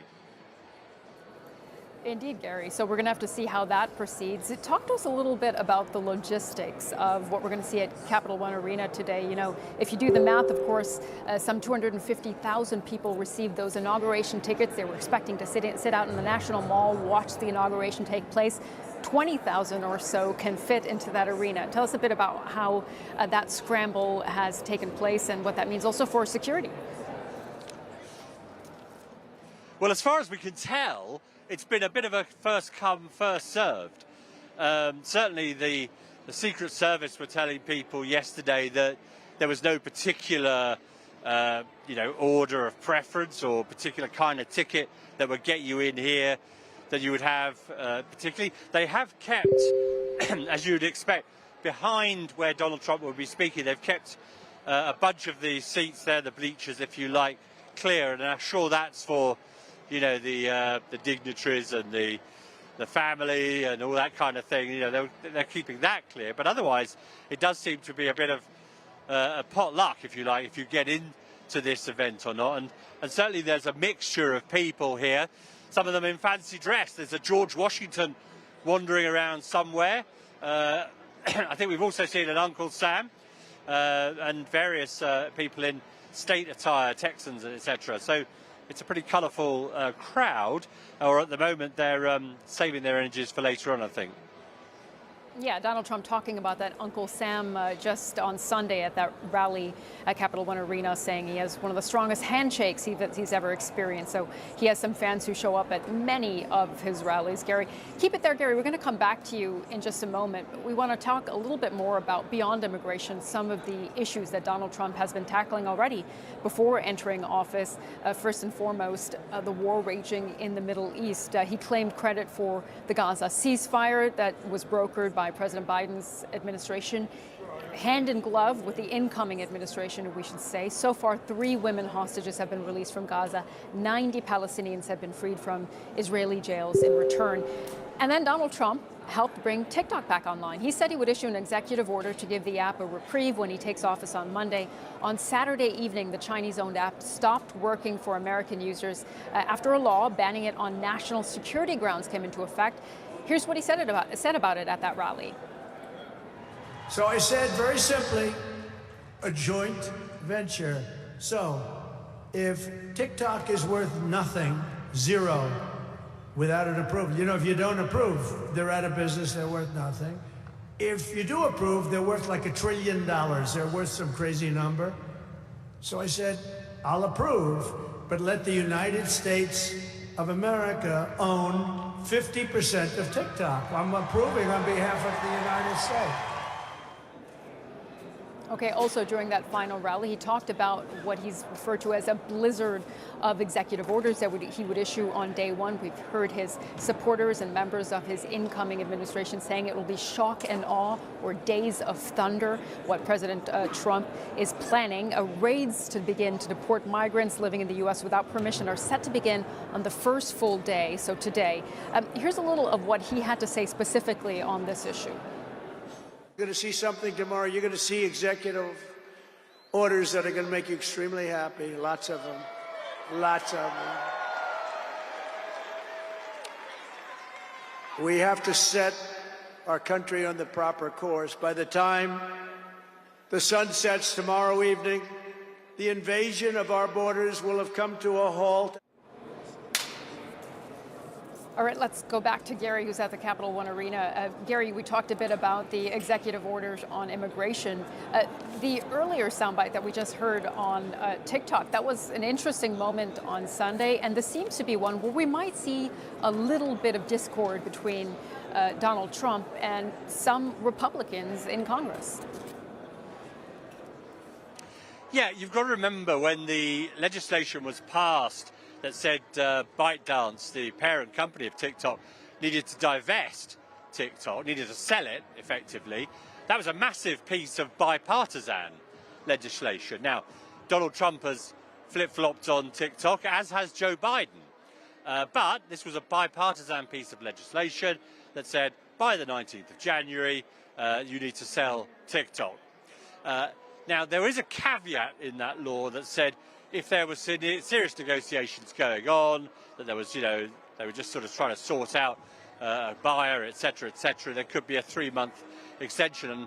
And that's what we're expecting will be happening today, that Donald Trump will sign that 3-month extension.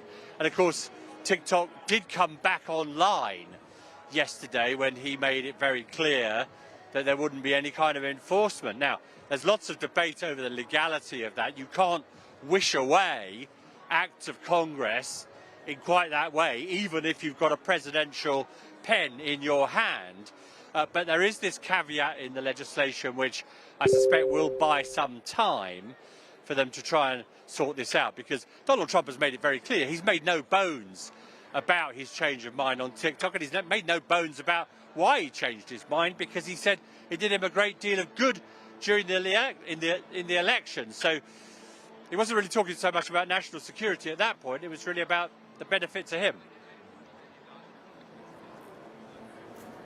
All right, Gary, really interesting indeed. Thanks so much, Gary. We'll be coming back to you through the course of the day, and you can see pictures here we're looking at of the Capitol Rotunda. That is where Donald Trump is expected next for that swearing in of the Vice President-elect J.D. Vance and President Donald Trump. And you see the former Speaker of the House, Kevin McCarthy, here, and also former Speaker John Boehner. So you see now all the dignitaries coming in, and Newt Gingrich, as you can see there as well. So here we're seeing a number of people now coming in. Now, you saw the rows and rows of seats there. These are the dignitaries, some of the dignitaries who will be on hand for the swearing in. You can imagine not nearly as many as had been planned originally for the inauguration ceremony, but once it was moved inside, some of what we were seeing was constructed in a very short amount of time, really just over the weekend. That stage that you see, the days where Donald Trump will be sworn in, and the Vice President-elect J.D. Vance as well, and all of those seats. And there we see Newt Gingrich and John Boehner speaking. But bringing back in Katrina and Caddy K, who are on a rooftop, hopefully staying warm and with a great view of the Capitol. These are such interesting images, and also part of this milestone as well, isn't it? It is, Sumi, and when you're talking about how hastily they had to convene the internal part of this ceremony, the first nail was actually hammered in for the inauguration platform on the 18th of September, so long before actually the election. You know that. I know, I'm the one for the random stats, but long, yeah, I know, don't take me on in a table quiz. But so when you think about, like, since the 18th of September, the preparations were underway for the stage here and for everything that's gone on, was to go on there.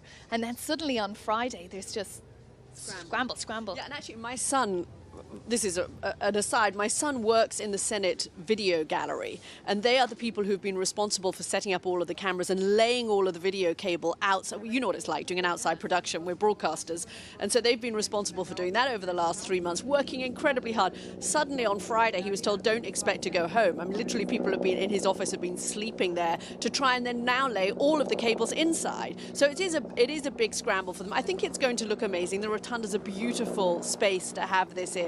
I mean, it does mean everybody's not going to freeze, whereas we're, apart from us, who are standing up here on the roof. Every 4 years I'm up here standing on the roof thinking, why am I still doing this?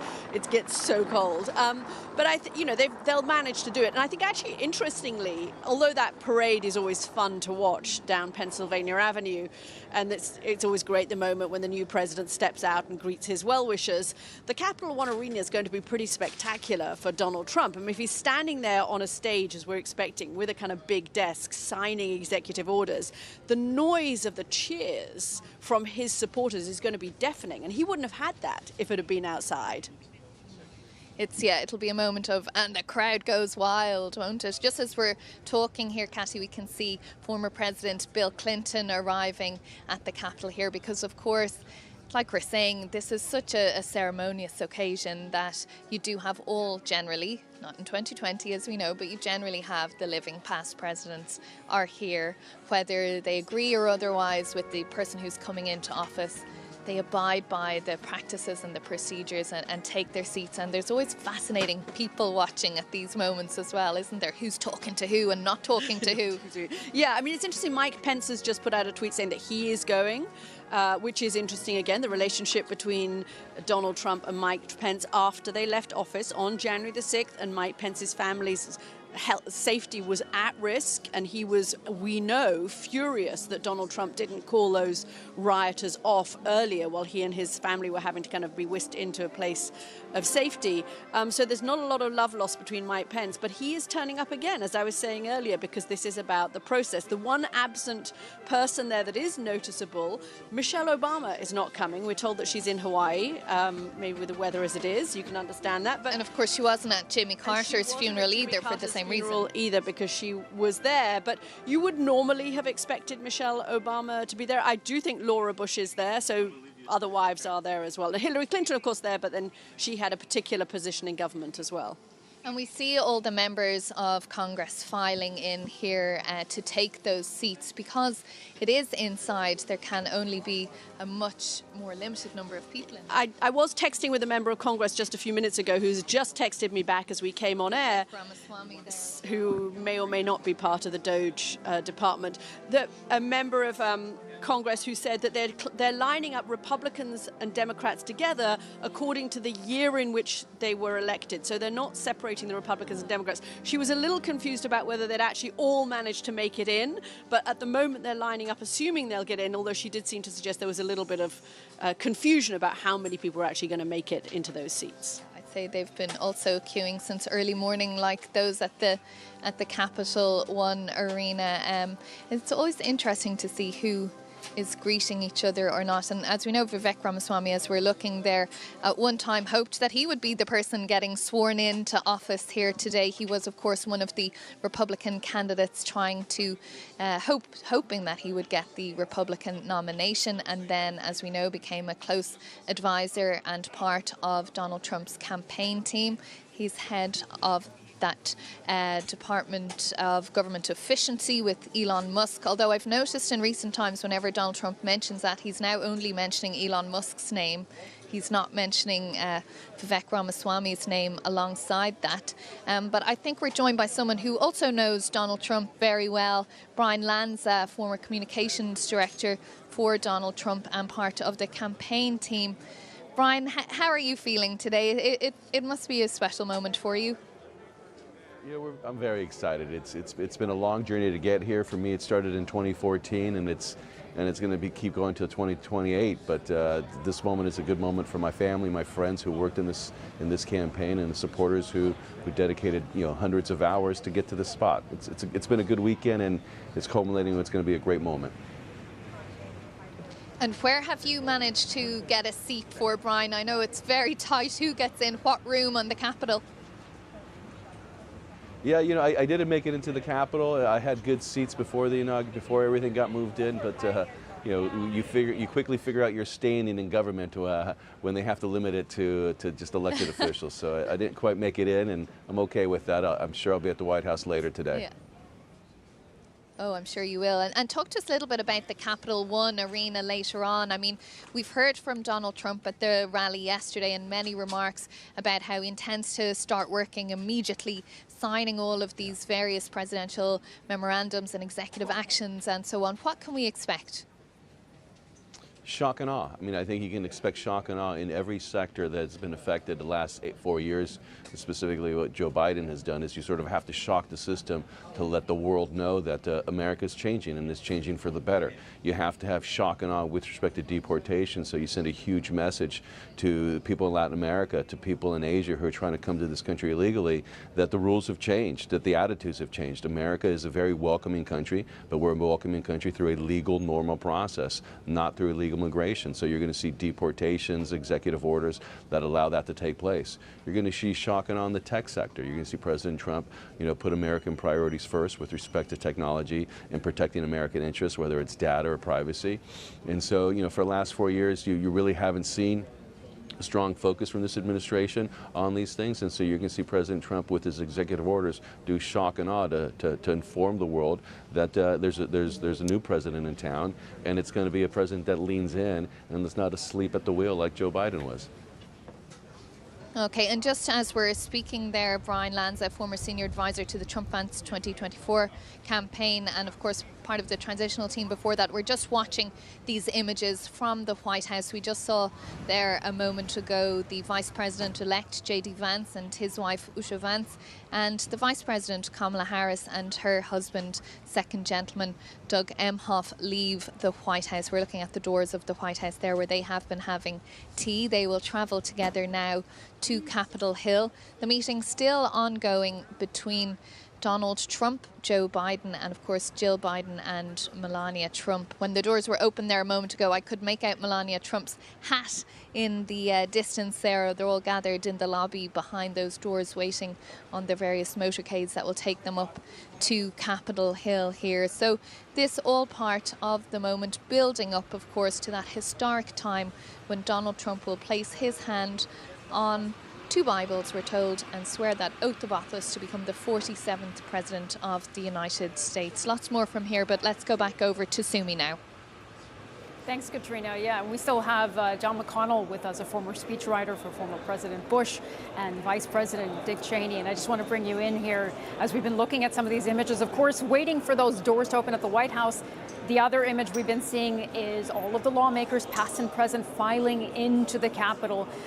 Give us a sense of the inauguration ceremony, the swearing in itself, and just what goes behind preparing a process like that.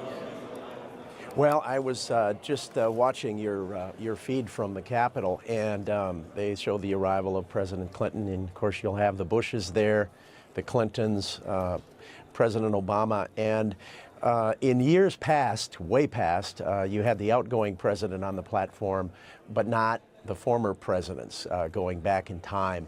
But travel has changed, of course, in the modern era, and so it's pretty easy for everybody to get to Washington. And so when you go back to the Kennedy inauguration, you had the Trumans, of course, Eisenhower, the outgoing president. Former President Hoover was going to be there, but because of weather, I guess his plane couldn't land in Washington.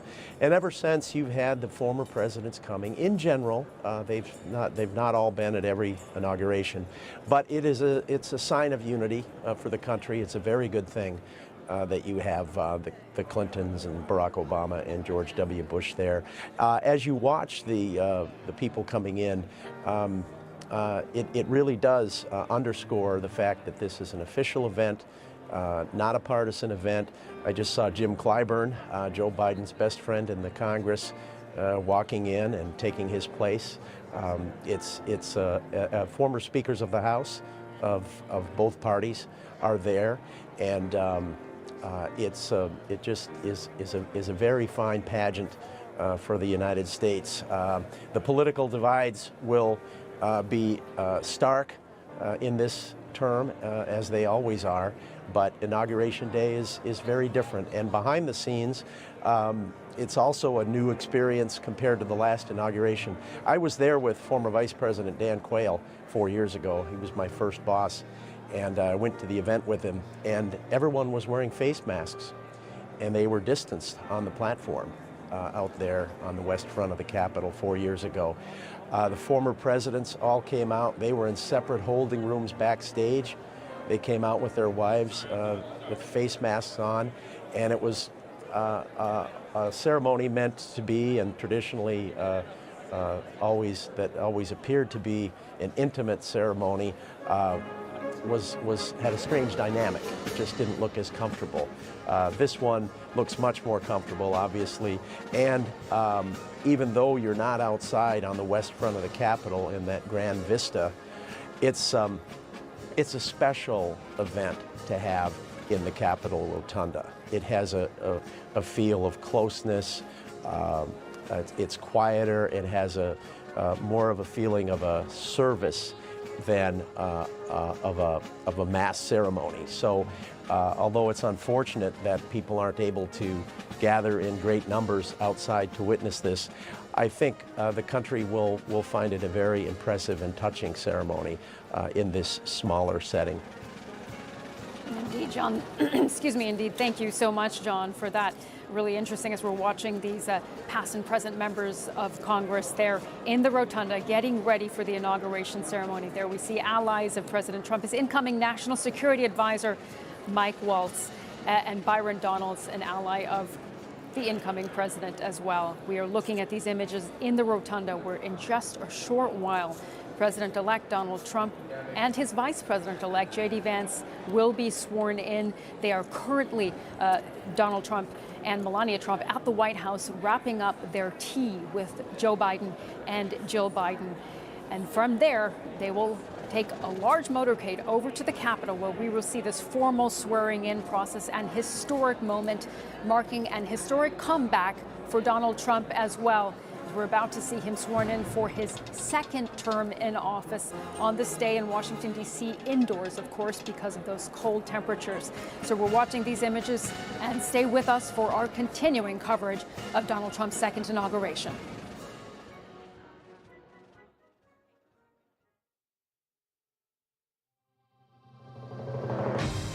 President-elect Donald J. Trump.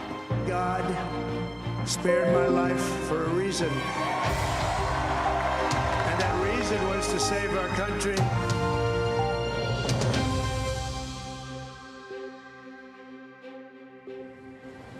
Hello from Washington on a glorious sunny day, a huge day of history here.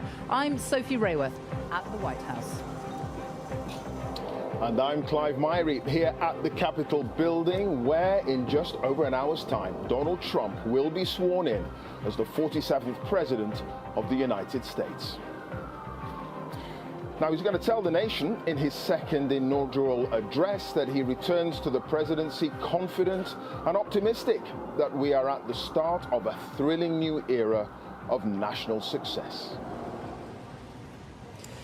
Donald Trump is the oldest ever president to be sworn in at 78 years old, beating Joe Biden by just a few months. Here he is, the president-elect, and his wife Melania, who have already attended a short prayer service at St. John's Episcopal Church with their family, a tradition on Inauguration Day that started almost a century ago. Yeah, this day will be marked throughout by tradition and ceremony, including the taking of tea, would you believe, between the outgoing first couple and the incoming couple, another long-standing ritual on Inauguration Day. Now, that took place at the White House a short time ago, and in the next few minutes or so, we expect the president-elect to leave with Melania in their motorcade heading up Pennsylvania Avenue on its way here to the Capitol building for his swearing in. Now, what is very different this time is the weather. It is about -7 degrees Celsius, although it does feel a lot warmer than that in the sunshine here today. But an Arctic blast was forecast to hit this city. And at the very last minute, the whole of today's proceedings have had to be moved indoors. Yes, they'd been planning today's outdoor events since last September, beginning construction of all the outdoor platforms and viewing areas on the West Terrace of the Capitol building here. And it was only on Friday, with the forecast of freezing weather, that Donald Trump decided it would be potentially dangerous for the crowds and dignitaries to be standing around for at least an hour. We've got the pictures now of the president-elect and the vice president-elect leaving the White House. On their way up Pennsylvania Avenue, they'll be arriving here in just a few minutes for what is a huge day, not just in their lives, but also in the life of this nation and indeed for all of us around the world. The last time an inauguration actually was held indoors was back in 1985, Ronald Reagan. That was shifted because of icy blasts on the day. But one thing that hasn't changed is the date. The official transfer of power has taken place on the 20th of January in the year after an election for almost a century, unless it falls on a Sunday. Today is also Martin Luther King Day, so it's actually a national holiday. So we're waiting for the president-elect to leave, having had tea at the White House. We just saw the vice president-elect, J.D. Vance, leave on his way here to the Capitol building.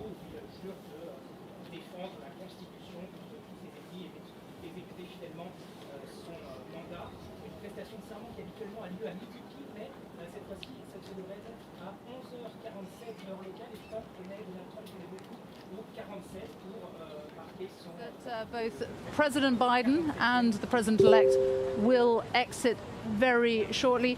So much history being made here today. Donald Trump, only the second president in the history of the United States who is returning to the White House, having served non-consecutive terms. He is, as I said, also the oldest president to be sworn in. And we saw J.D. Vance leaving a short time ago. He is one of the youngest vice presidents that the United States has ever had, at the age of just 40 years old.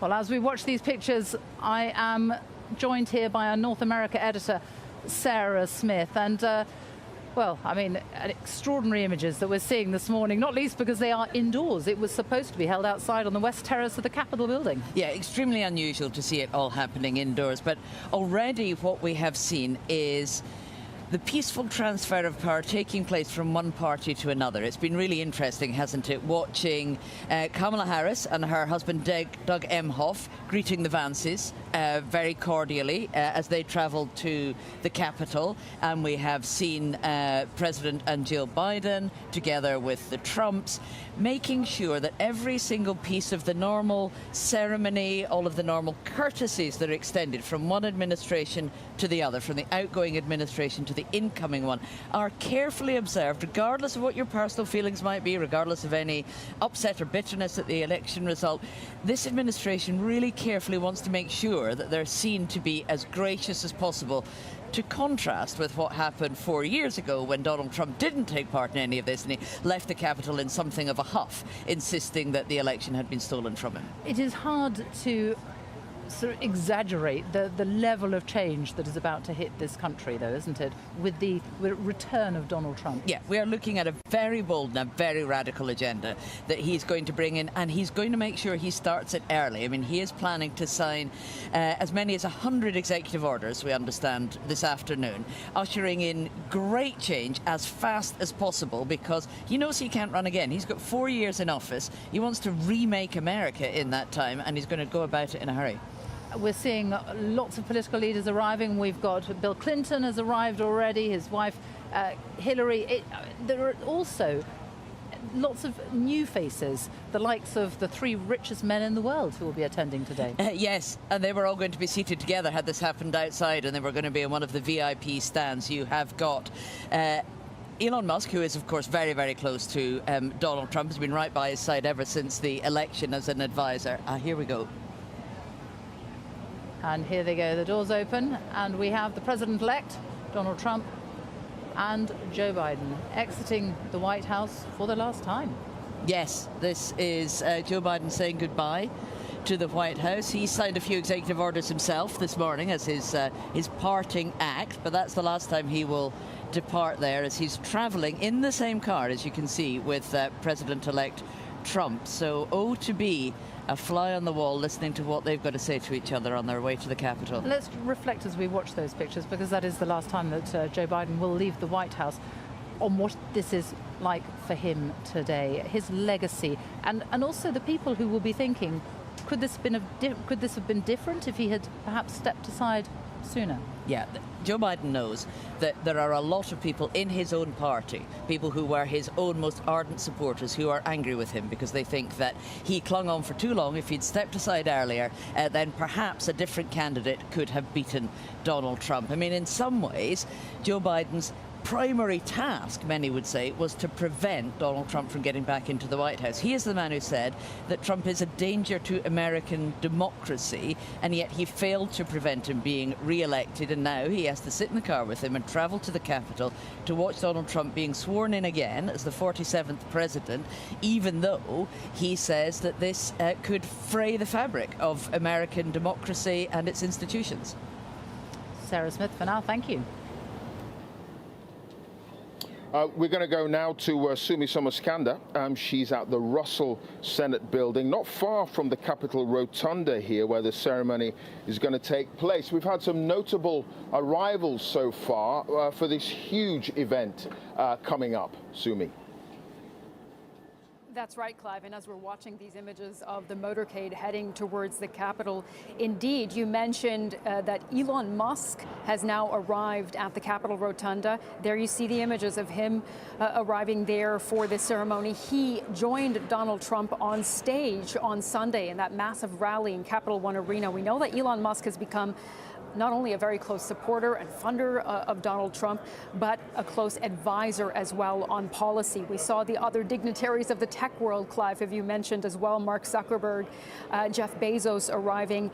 And we have now also seen the Speaker of the House, Mike Johnson, the leadership of the Senate, and the leadership of the House of Representatives all arriving there in the rotunda as we're waiting for Donald Trump to arrive. And we've also seen the Supreme Court justices. So a room packed with dignitaries, with lawmakers past and present, and we're going to see Donald Trump and Melania Trump as we see that motorcade snake along from the White House to the Capitol. Not a long trip.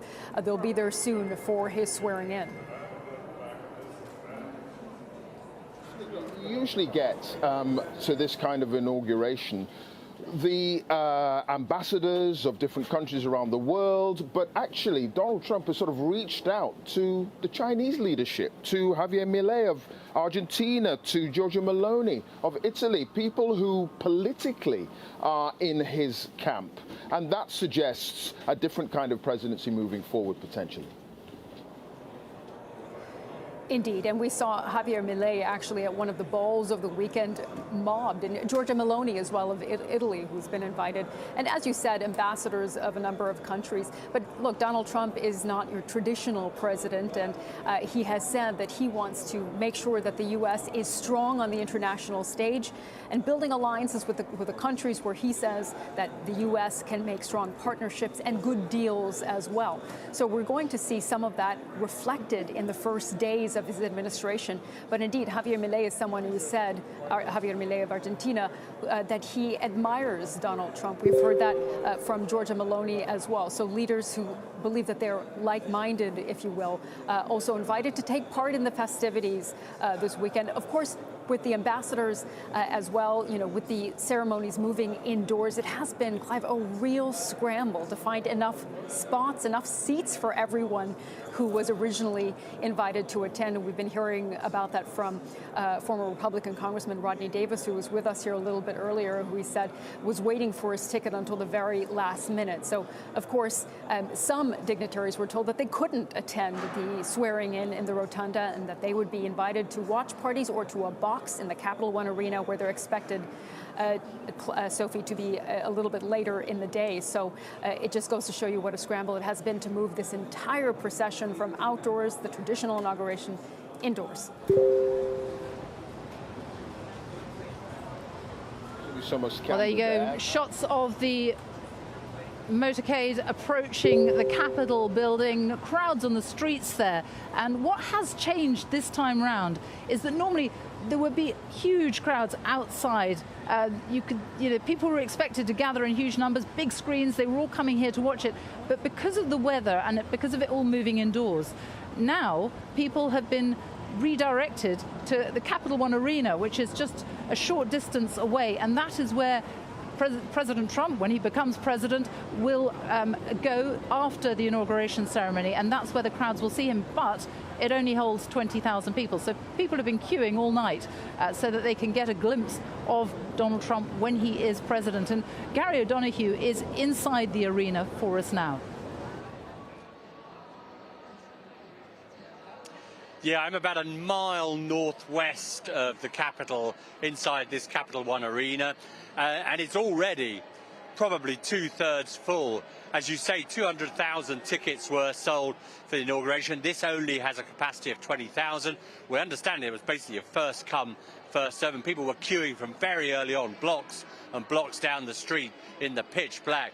Well, it's starting to fill up. They're starting to see some of the events on the screens behind me.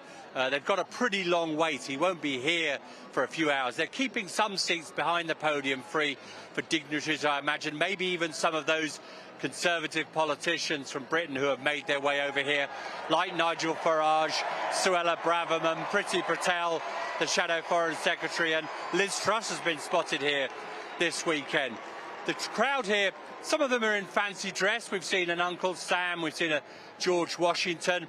If they want to get some refreshment, pretty expensive. Diet Coke and a bottle of water was $17. That's about 13 quid. So it's going to be a pretty expensive day for them. But they will get some theatrics, Sophie, later on, because not only is there a podium here for Donald Trump to speak from, there's also on the stage a desk and a chair and a microphone and a place for a presidential seal.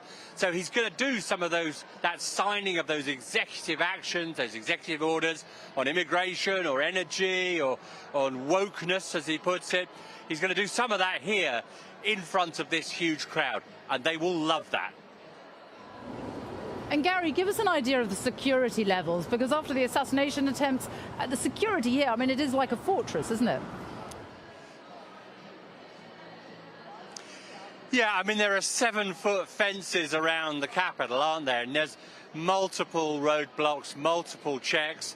The magnetometers we're all used to, the ones with the Secret Service, a whole list of prohibited items. I mean, you wouldn't think you'd have to write this down, but they do have to write down in America that you cannot bring a firearm in, that you cannot bring a taser in, that you cannot bring mace or pepper spray into an event like this, because people do carry things like that in the United States.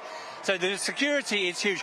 One of the consequences of taking this whole event indoors because of the weather is that it actually makes the organizational thing a lot harder, because they have to change everything at the last minute, but the security a lot easier. You can control the ingress points, as they put it. You can keep people out. You don't have to worry about the open air. It's a more secure environment. So to that extent, the 25,000 members of the security operation, that's National Guard, police, Secret Service, others, that are on duty in Washington, D.C. right now, have got a slightly easier job, perhaps, than they would have had if this had been a traditional inauguration. All right, Gary, thank you for that. Gary O'Donoghue there. We're going to go to Brian Lanza.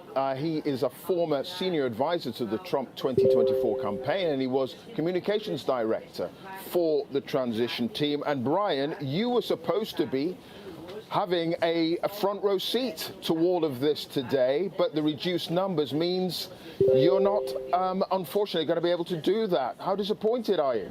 Listen, what God gives you, God also takes away, right? At the end of the day, I'm excited that the president is getting inaugurated today and that he's getting straight to work. But yeah, my family and I are a little bit disappointed we didn't get the seats that we thought. But there are more important things in this world than my seats. I think the executive actions that the president signs is going to be a clear message to the United States and to the world that this man is in charge and he's ready to lead this country in a unified way, and he's ready to lead it forward. And I think that's more important than whatever seat or however close I was going to be. Either way, I knew I was going to be cold, so it's good to be warm here in the studio. Indeed, it worked out for you. I mean, you're very close to the man himself. I mean, what do you think is going through his mind as he sits next to the current president, about to become the new president in that motorcade heading here to the Capitol building?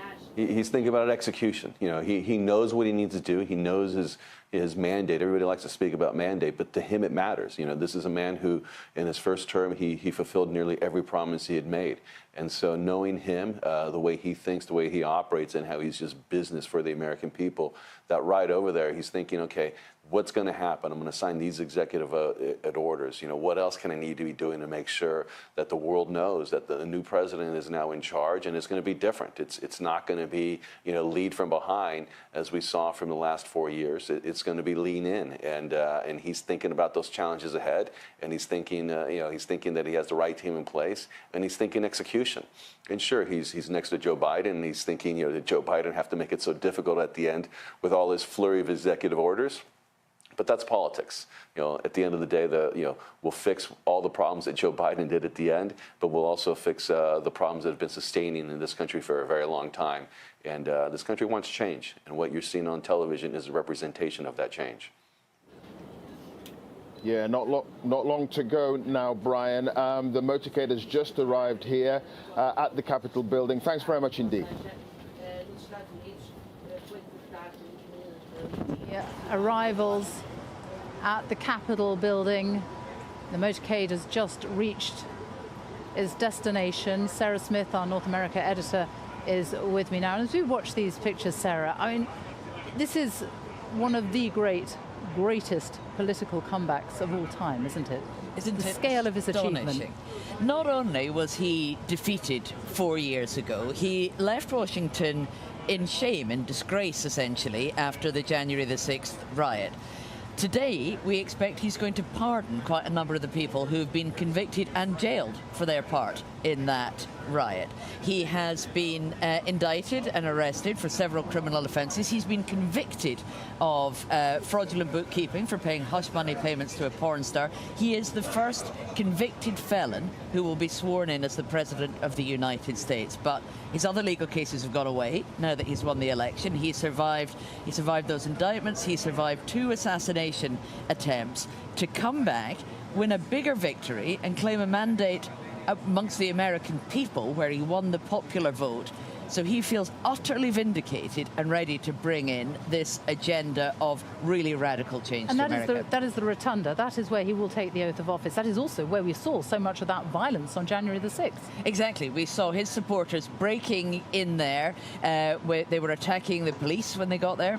Let's talk about Elon Musk, because he has already played an extremely prominent role in all of this. Last night there was a rally that Donald Trump spoke at, and Elon Musk, the only person who was brought up apart from family onto the stage. Yeah, J.D. Vance, the vice president-elect, was not on stage with them. Elon Musk was. It shows you just how close he has become to the president-elect, how much of an advisor he is to him. But Musk will be joined today by other tech billionaires. And there's J.D. Vance and his wife, Usher, going into the building as well. He, too, history. I mean, he's one of the youngest vice presidents in history, isn't he? He is. He'll be sworn in before President Trump.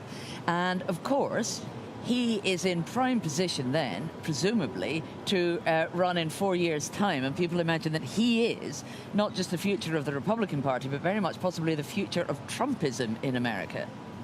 Well, we are joined now by the White House press secretary, the former White House press secretary for Donald Trump, well-known face, Sean Spicer, who spent decades working for the Republican Party. And thank you very much for joining us as we watch these images. What do you make of it all, watching it? You know, I love this day, pomp and circumstance, and the traditions of our country are always something that I've admired. And so it's kind of great to see it all come to fruition right now, watching all these people come into the rotunda for this day. I'm probably more excited about what's to come afterwards when the president hits the ground running. I was at the rally with him last night. He's talking about 200-plus executive orders. And you think about it, I think President Biden had, 20. President Trump, the first term, it was just over a handful. This is going to be epic, I think, on day one. What is going to be different about this term for Donald Trump? How different will it be? I think it's going to be very different. He was brand new last time. A lot of us were new. We didn't have a relationship with each other, getting to know the process. So I think the 3 things that I think are very different are the people, the process, and the policies. The people are different because they've worked with him. He's familiar with all of them. Remember, so many of the folks that were members of the cabinet last time hadn't met him last, in that first go-round. All of these people have a relationship with him, some that go back decades in the case of like Pam Bondi. So he's got a familiarity with them. He knows that they're the people he wants to execute policies on his behalf. He knows the policies that he wants to get done, and he understands the process by which to get it done. And that's a very, very different set of circumstances than we faced coming into office in 2017. Yeah, Sean, Clive Myrie here. Picking up on that, is there a sense that because there are, you could put it this way, potentially more MAGA crowd people in this inner circle, people who actually believe in the mission in a way that perhaps the first administration, with some of the characters involved in that, were not as deeply involved in the project? Do you think that will make it easier for the new president to execute the policies that he wants to get through? Yeah, look, I think this goes back to the people last time. He was getting, Rex Tillerson, the Secretary of State, he met during the transition and then offered him the job. He didn't have a relationship with him. He knows Marco Rubio. He was a competitor against Marco Rubio in 2016. They've known each other for a long time. They've had countless conversations. So these are the kind of things that I think will make a huge difference. And to your point about the mission, they understand that they're there to execute on the promises that he made to the American people during the campaign.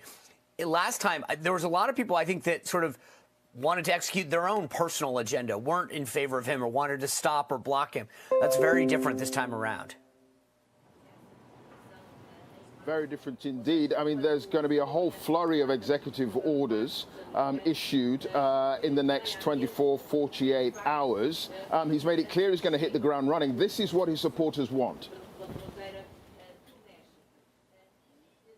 Yeah, I think one of the big things, look, right out of the gate, you're going to see an effort to make sure that the American people know that our border is secure, that he's dealing with the immigration problem, that Congress is going to get that message, that the border and immigration reform is something that Congress is going to have to act on, but he's going to take initial executive actions today that will show the American people that we are going to secure our border, that we are going to take illegal immigration extremely serious. That's going to be huge. Then there's going to be talk about energy and some culture and society stuff with respect to ending the DEI, diversity, equity, and inclusion culture that has really been prominent in the Biden administration. But, you know, when you're talking 200 executive orders, there's going to, I think the clear message to the American people is starting day one, he's going to get results.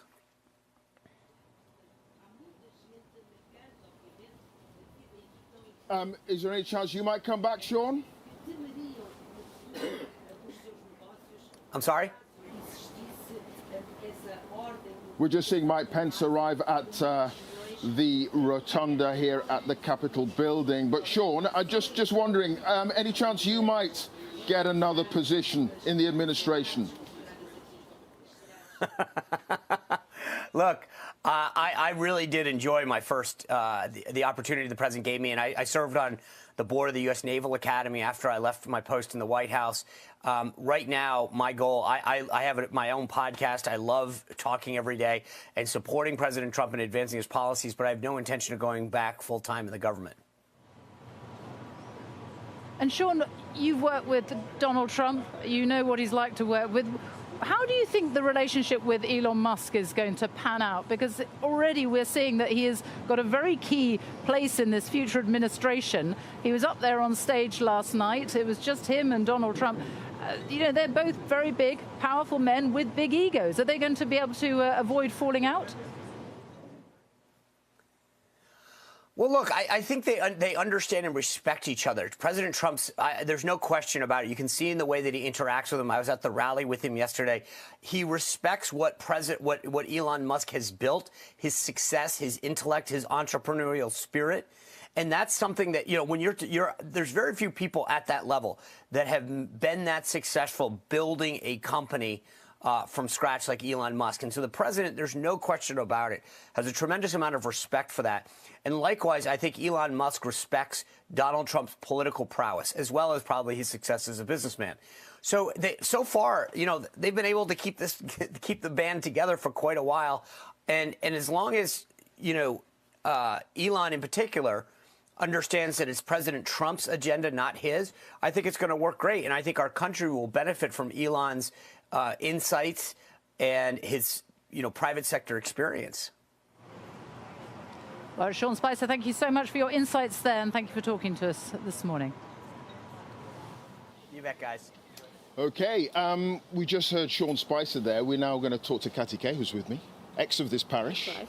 It's good to see you. Still in the parish. Still in the parish. Still in the here, parish. up on a cold roof, another inauguration. Indeed, the tech bros. We saw pictures of them. They're all together. They're heads of Google, Apple, PayPal, Amazon. What does that tell us about church? Yeah. In church. I mean, that was the extraordinary thing to me, was that at this moment that is this kind of religious